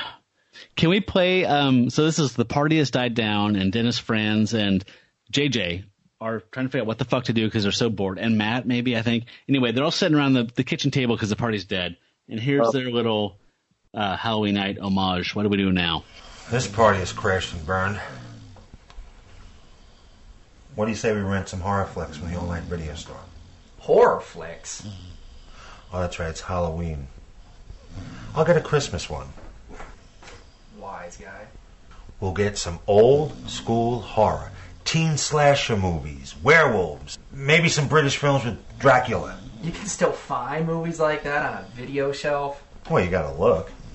Usually under the mega budget stuff and all the remakes. You know what? I remember watching movies like that Saturday nights until 3 o'clock in the morning with my kid brother. Those are the days. Yeah, you ain't lying. You know what? I almost wonder if they'll have some of those Italian Hercules movies. I don't want to have to ask the clerk why. Because those movies are awesome. Oily muscle men and togas? Hey, come on, man. You know it's not like that. So am I wrong, or is the mustachioed doctor guy like the most capable actor? Oh, yeah, no. I assume that dude's actually probably... he's getting, if not lead parts, he's definitely getting, like main ensemble roles in the local theater company for sure. Yeah, I mean, he's not, yeah. By the way, so I think I nailed it. I think this is Jersey. I think these are Jersey accents. Okay. They sound enough like cast or members of the Misfits, or also like all the extras in the movie Clerks. I would say I think this is probably Jersey. Also, okay. Is this a cover, or is this like a music version of Extreme's More Than Words in the background? Dude, oh my god. Totally. Yeah.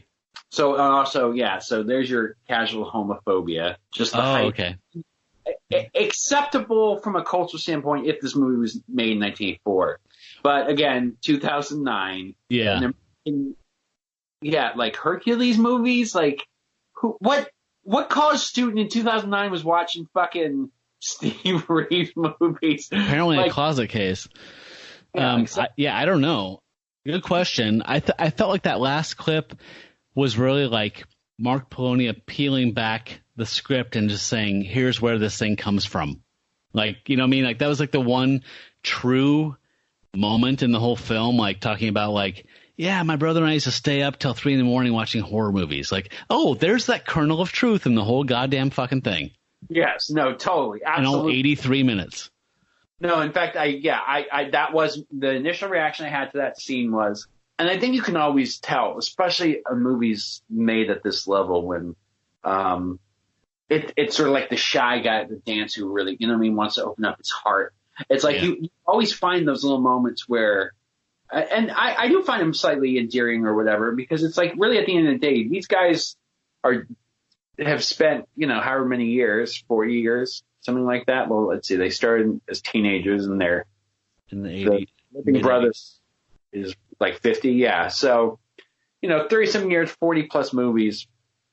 Obviously they love movies. They love genre films, but yeah, I would definitely say that was the one moment where they're like, let me pull from real life. Let me write what I know for sure. And we all responded to it. Yeah. So maybe you should write what you know. Maybe put a little bit more. Yeah, absolutely. Or, you know, just whatever. Just conversely to that, can I play my favorite clip? Oh yeah, I'm definitely curious. So Nick and Trixie's friend have had their sex. She wants to go get cleaned up in the shower. We mentioned that she gets killed in the shower by the Scarecrow by turning the heat up really hot. Meanwhile, after that, the Scarecrow comes into the bedroom to where Nick is, and this is my favorite exchange in the whole film. Well, it's about damn time. Hey, look, this is a private party. Go downstairs and dance the night away with everybody else. Look, my girlfriend's coming back in 2 minutes, and we're going to have some more sex. You can't watch, so get downstairs. I said, get the hell out of here.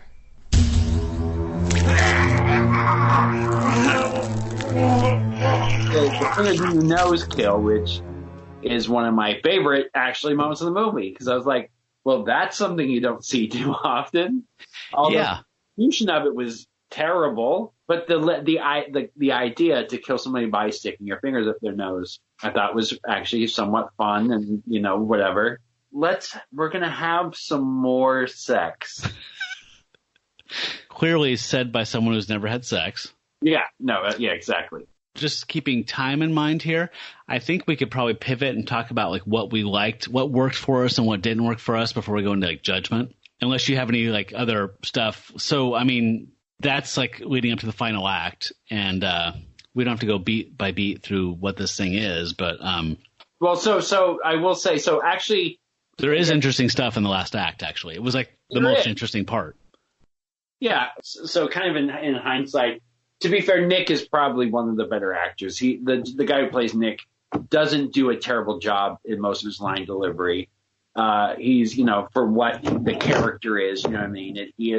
I feel like with the material he's working with, he's not doing a terrible job. So as we're making fun of everybody and calling all these poor real life people unfuckable monsters, I should mention that, yeah, he's actually, your words, not mine, job for what the dialogue is. So just figured I'd throw the bone out. Okay. He could have like a walk on in an episode of Mad About You. Yeah, sure. He could definitely, be like the warehouse guy that the detectives are interviewing at the opening of like a Law and Order. Sure. You know what I mean? Like that whole, but anyways. So yeah, definitely I don't want to get ahead of myself. So yeah, so let's go ahead and move on.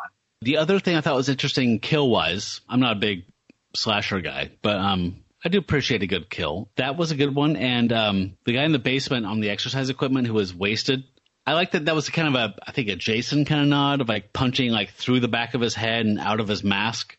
Yeah, no, and I think that some of the effects were decent. Yeah. I think some of them would have been more successful, depending on, of course, if they had put more effort into the, just the editing and sort of the shot setup.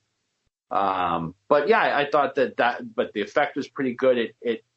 The whole mask and thing didn't, like the chest or whatever, didn't collapse in a way that completely destroyed the believability or whatever. There was a few shots that some of the kills, while not necessarily creative, I thought that whoever was handling their effects, again, for the budget and everything else.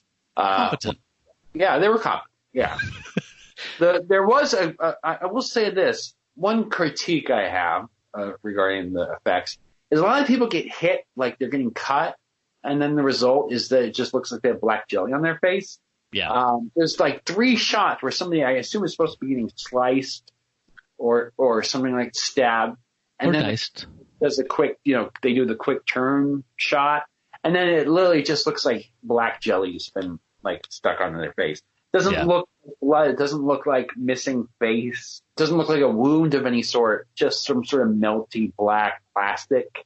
Yeah. Kind of. I don't. Yeah. I noticed that too. Can we talk about this last act, because the enchanted scarecrow that gets vengeance thing, it kind of goes to its paces, and then in the last act there's a little bit of a kind of a unexpected denouement, I guess you'd say. Well, so for again, people who haven't seen the movie, so a big sort of plot point of the movie is that Harold shows up to the party dressed like a scarecrow, very like sort of generic red flannel shirt, burlap sack over the head, gloves on. And what nobody knows is that his sort of golem, his scarecrow, tulpa, whatever, his animated scarecrow is dressed in an identical manner. But he looks just like a guy dressed up like a scarecrow. The only sort of distinguishing detail is that the mask, the sack over the head, has 2 eye holes and there's straw sticking out. But otherwise, yeah, it just looks like a guy dressed up like a scarecrow.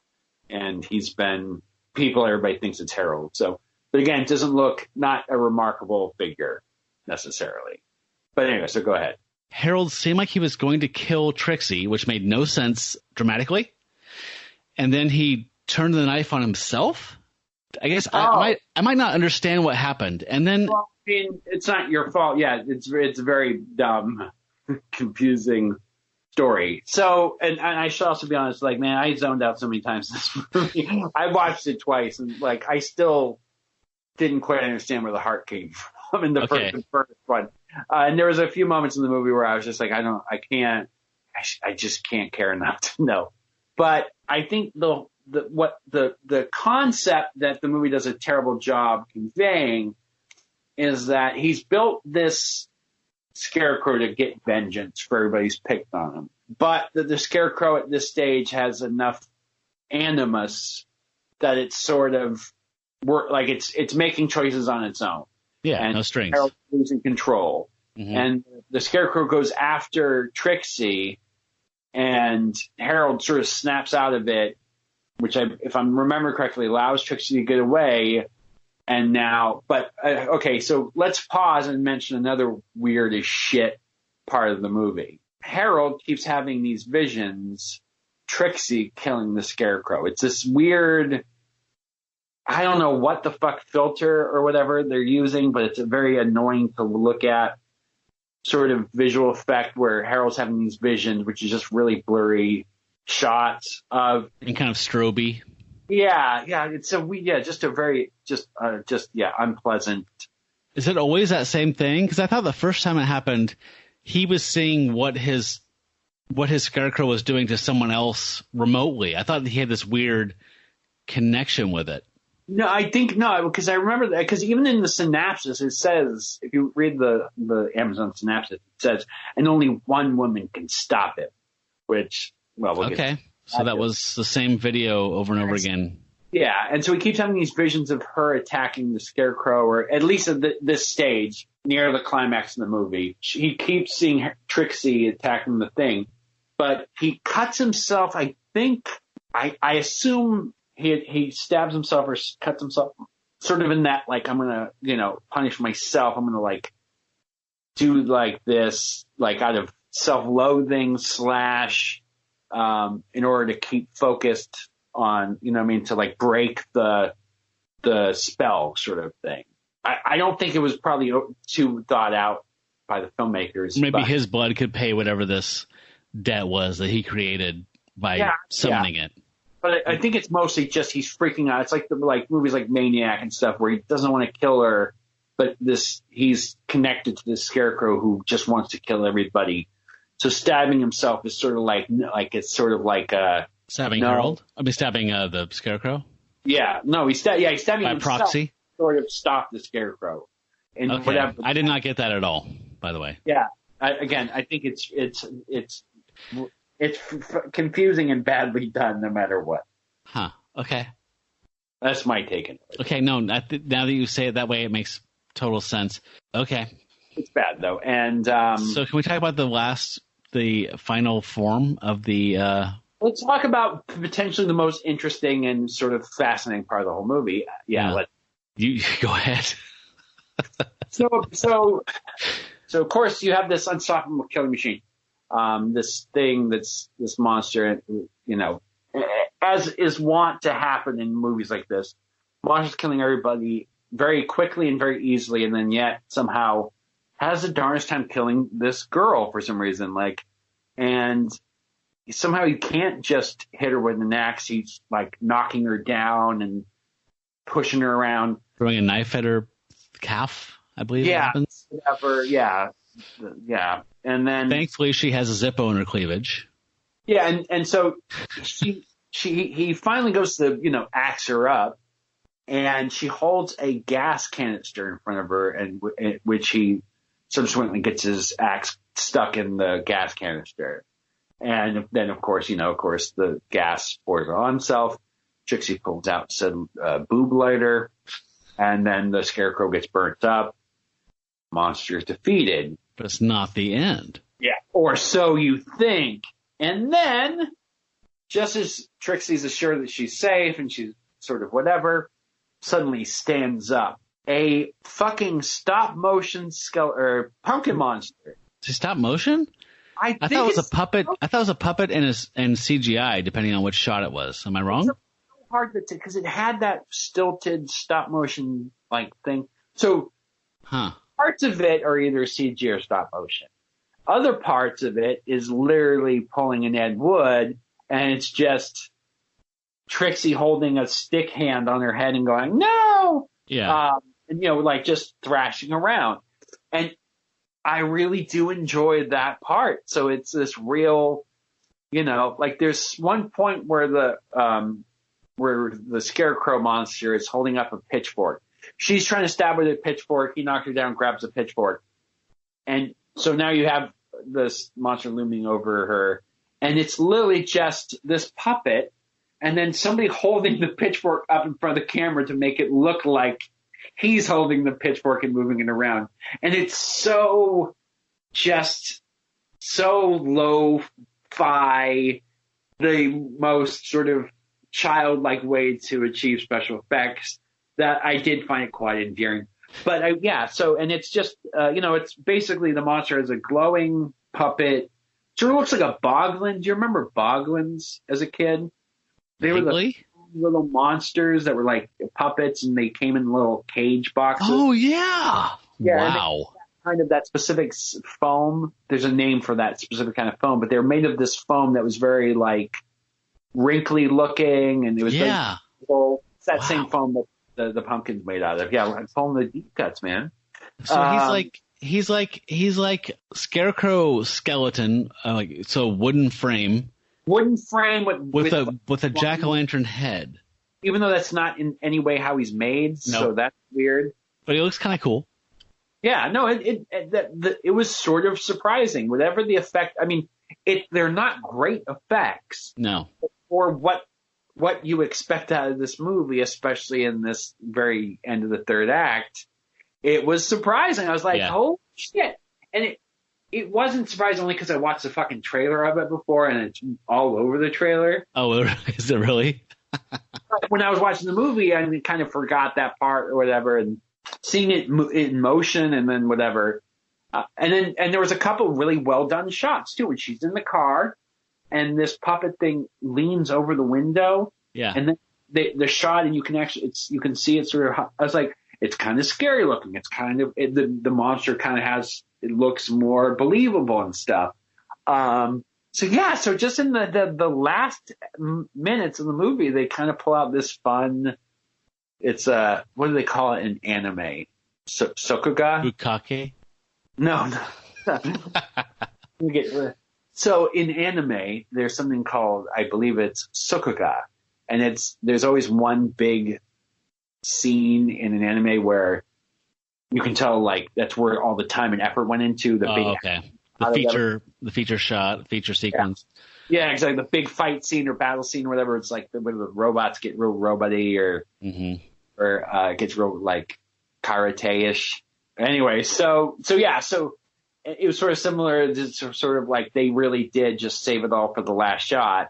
Yeah. Save their wad, so to speak. But yeah, it was actually funny. It made me go, wow, look at you guys. Like, yeah.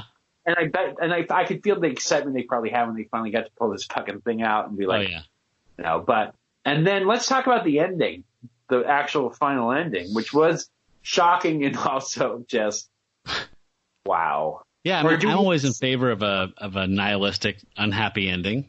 A very easy comics ending, or actually, I know it's funny because I listened to your episode not that long ago, but so talking about any Victor Salva stuff, but it did have a very Jeepers Creepers ending. Like it kind of had that real sort of like it's almost like if something like Are You for the Dark or Goosebumps decided to get real dark or whatever. Had that kind of ending. So there's the final girl. I mean, they upset some conventions that they've established. I mean, that they're playing in rules, right? They have a swim lane of slasher or whatever, even supernatural killer. And so one of those norms is the final girl. And I feel like the last act, they just pulled all the stops and said, everything is sucked up till now. Let's get this pumpkin-headed monstrosity. Let's kill the main character. They kill the final girl. And then you see that this is a cycle that has been established, possibly the start of a series, of a whole franchise. Yeah, he said, the new horror legend Harold. Oh, God. Yeah. So he somehow has escaped conviction, detection, and all of his victims' heads are planted in his... It doesn't really make much sense now that I'm thinking. The effect was better than the logic was. Yeah, no, there was no logic, and it doesn't even match. Like, so basically so Harold survives, even though totally makes it seem like he's not going to survive, and also makes it feel like he, in the last moments, sort of repented his actions, and then to turn around. Which he didn't. No, absolutely not. But yeah, so he's got all the bodies of all the people he killed at the end, and they're planted in the ground like plants or like corn or something. Yeah. But the idea is he's growing more scarecrows to have a scarecrow army or what the fuck ever. It's a very vague suggestion, but yes, that is the suggestion that somehow his crop of people that he has harvested will be planted, and next Halloween more havoc will be wrought.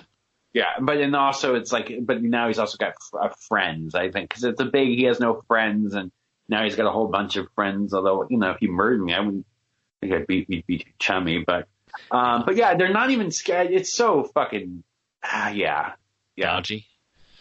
Yeah. So there's one thing I want to talk about before I forget, and that's only the weird schizophrenic behavior of because we just talked about it. So the whole idea is that Trixie is kind to Harold, and so therefore Trixie is the one person that Harold doesn't want to hurt. Pretty standard trope in a lot of movies. The person who's nice to the misfit is the person the misfit won't hurt. Right. Except for Harold keeps changing his fucking mind every 30 seconds. Yeah.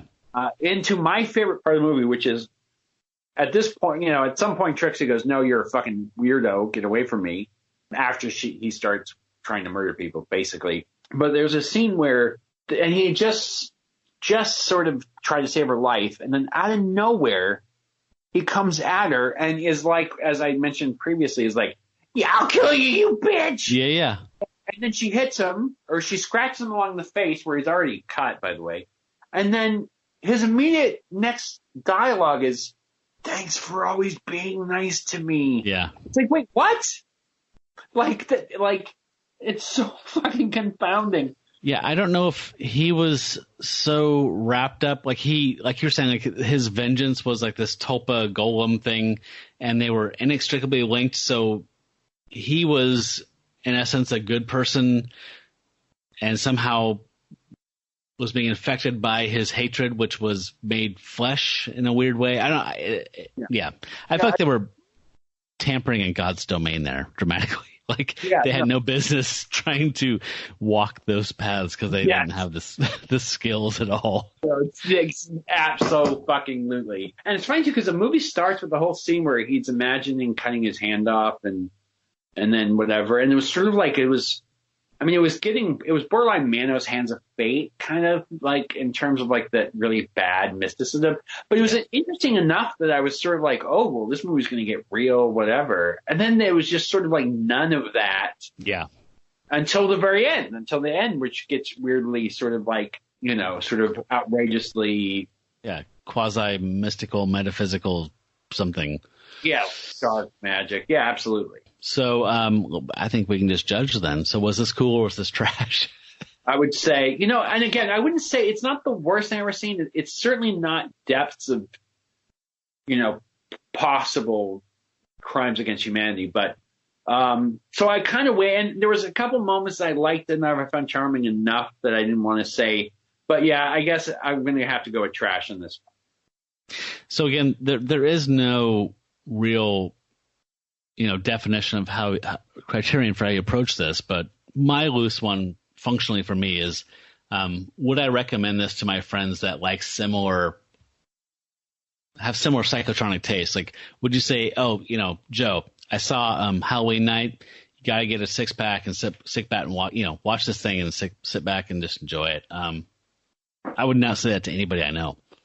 No, I because none of it was, there wasn't a lot of even laughs to be had in the terribleness. Like, it was just under the line of being so over the top bad that it was sort of like, oh, I can't believe it. I mean, there were moments, but again, I just think there was just so much, like, just nothing happening, and just sort of like, there wasn't enough there to even enjoy from a sort of ridicule point of view. So, yeah, I'm going to go trash for sure. Yeah, I echo your sentiment here. If it takes a lot of work for someone to make me feel like a Halloween party is boring, because Halloween is my Christmas, and this was the most boring Halloween party I've ever seen cinematically in my life. It was a drag. The few scenes where the 40-year-old men were saying stuff about their parents coming home and let's party, my parents are gone. That was the only highlight to me in this whole dim slog. So I love that part, but those were probably collectively about 3 minutes of this whole 83-minute runtime. Maybe 7 minutes if you combine everything the girls say too, but yeah. Yeah, costume and all that stuff. Yeah, all the weird chatter about college and stuff like that. But yeah, it's trash for me. So hands down, no problem. Unfortunately, we're saddled with antidotes here. Oh yeah. Well, that's fine. So I would say 2, but 1 I'm gonna give a caveat to, only because I actually haven't seen it in forever, and so it's hard for me to necessarily recommend it. But but that one being Dark Knight of the Scarecrow. Wow. Very, very similar movie. Only that movie actually has heart and whatever actual. It's actually fairly interesting. I think there's a weird. There's likability to the monster or what there's sympathy there. There's actually a lot of mood to it. But again, I haven't seen it forever, so I need to actually go back and rewatch it. But you should probably check it out if you haven't seen it anyways, because That was one of my antidotes I considered. I saw that aired. It's a TV movie that aired, I believe, on Halloweenight in 81. Around that, yeah. I'm sure. I vividly remember, so I would be around 6 then, or just turned 6, maybe just turned 7, I forget. Anyway, I remember being at church the next day, having watched that, and being completely psychologically scarred.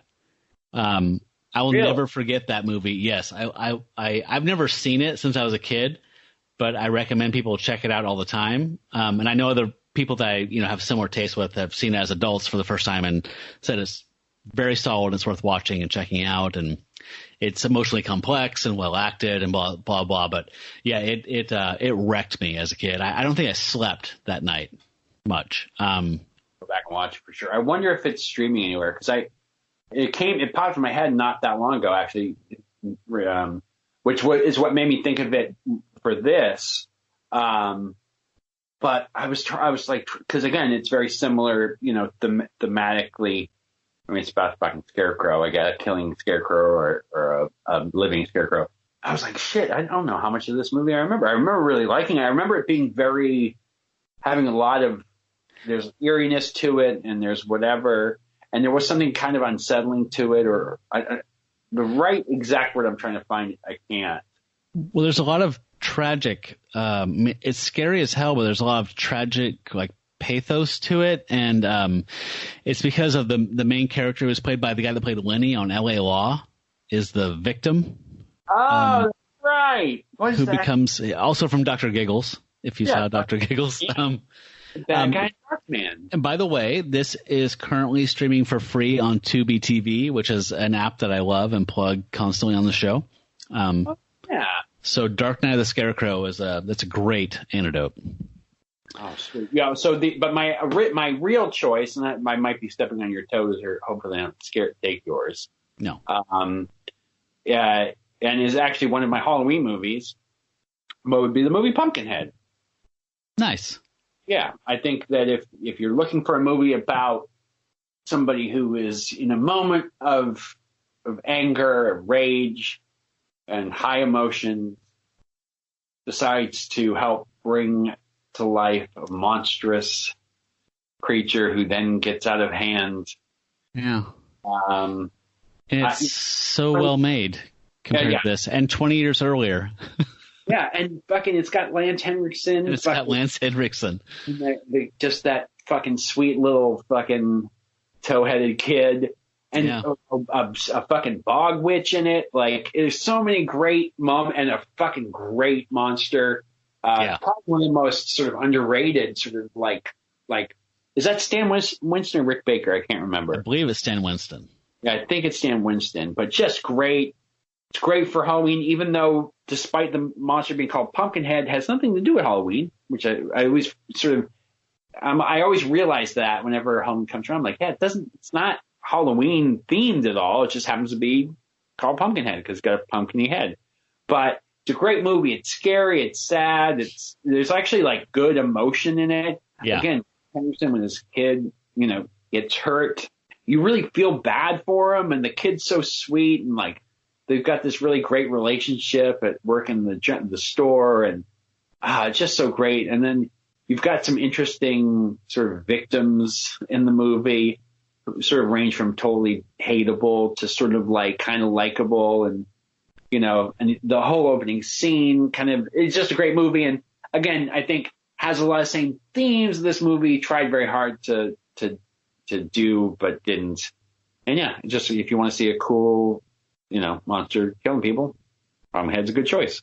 Those are two great ones. And that is available on Hulu right now, by the way. It's part of their Huluween collection. Oh, good old Huluween. We love Huluween. Yeah. The selection isn't as great this year as I think the first year they did, which I believe was last year. Mm-hmm. Cool. And so they had some cool original content.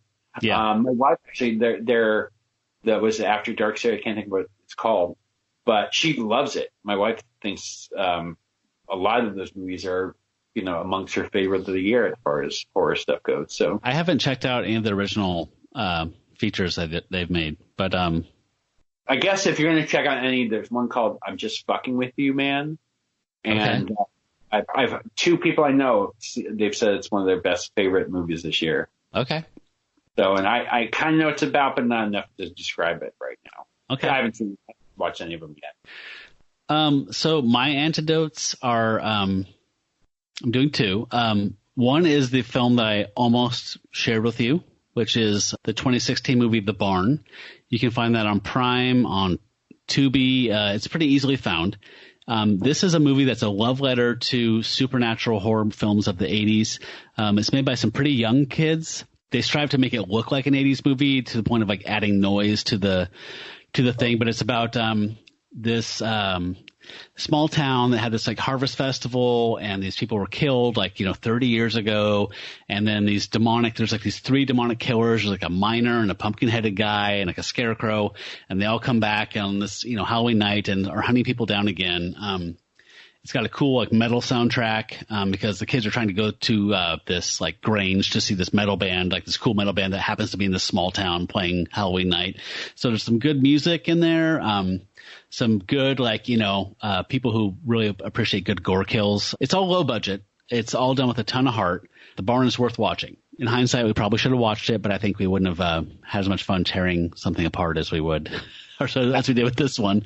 My second one is called The Witching Season, which was a series of shorts that are interlocking, like all connected. They were released through YouTube, but they were collected on Prime also last year. So my daughter and I started checking these out. They're all like 15 to 30 minutes long. I recommend checking out The Witching Season. They're pretty fun. They're all very different, and they all kind of riff on different genres, horror genres. I think I'm going to say just that much about them. They're pretty fun. So check out The Witching Season or The Barn. I feel like I've seen some of The Witching Season. I swear, because there's some. I find that I'm coming across a lot of different films that have very similar titles right now.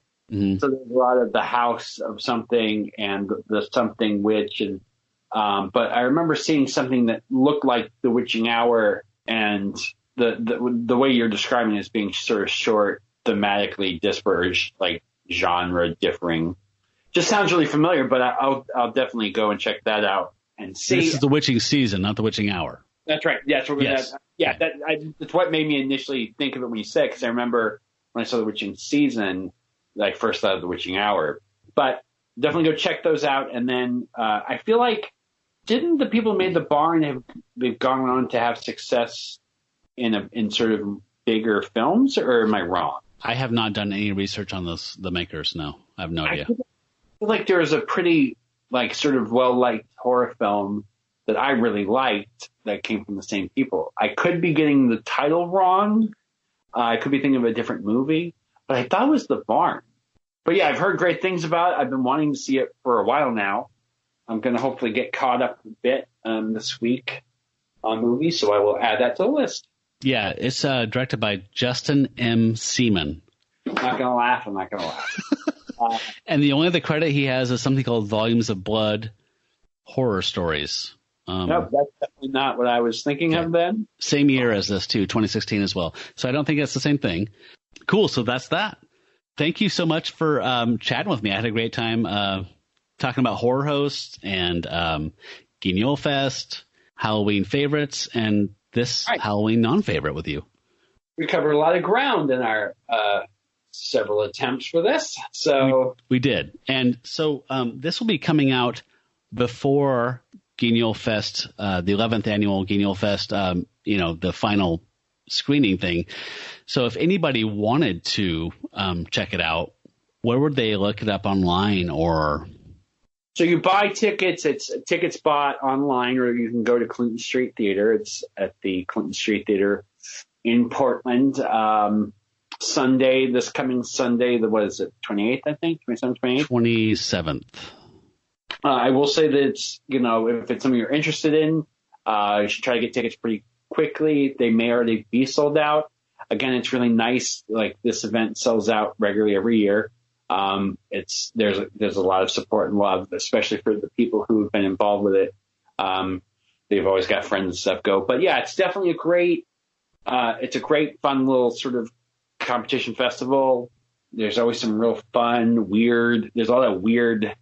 Well, it's Portland, and but yeah, there's always some really interesting content being made. I feel like every year it does get a little better. Again, oftentimes you've got the same group of people competing every year, and I feel like every year the stuff gets better and better. I really do. And yeah, it's just a fun time. You can see Uncle Eerie. Can you talk to Uncle Eerie if you go? Yeah, I mean, yeah, like he'll be awkward. Yeah, you can. But yeah, and yeah, it's a fun time, and I really like it. And yeah, you support local art, support local horror-themed art if you're a creep, especially. And yeah, just it's a fun way to spend the start. You're opening. Well, when is Halloween this year? It's like on a Thursday, right? Thursday. But yeah, anyways, it's a good thing to do for your Halloween season. And yeah, this has been a lot of fun anytime. I mean, if you ever want to chat about, well, I have a lot of opinions about a lot of things. So if you just need somebody to have opinions about things, feel free to give me a call. Great. And lastly, if people want to check out Uncle Eerie stuff online, how can they find you? I don't know. So Uncle Eerie has a Facebook page. And there's a Squarespace page. Yeah. It's not actively maintained, but there's some stuff there. Yeah, I mean, it doesn't have it. There, you can typically go to UncleEerie.com when the site is operational. Right now, it's just not really anything to look at. But there's a YouTube channel, right? I believe it's youtube.com/Shivers Show, I believe. Yeah, I think it's Shivers Show. And then you can check out my Instagram, Uncle Eerie's Instagram, at Instagram.com/Uncle Eerie. But yeah, or just wander the streets late at night and look, like a victim. All right. Well, Joe, I thank you so much. I had a blast talking with you. And I don't know if people realize this took over 3 evenings to do this episode, and I had a blast every night. So it was great to talk to you. Of course, man. My pleasure. Likewise. And happy Halloween to all those of you out there. Yes, happy Halloween to all of our listeners out there. For That's Cool, That's Trash, I'm Matt Howell, and you have been... Joseph Dufresne, or Uncle Eerie, I guess. And you folks out there, you stay trashy.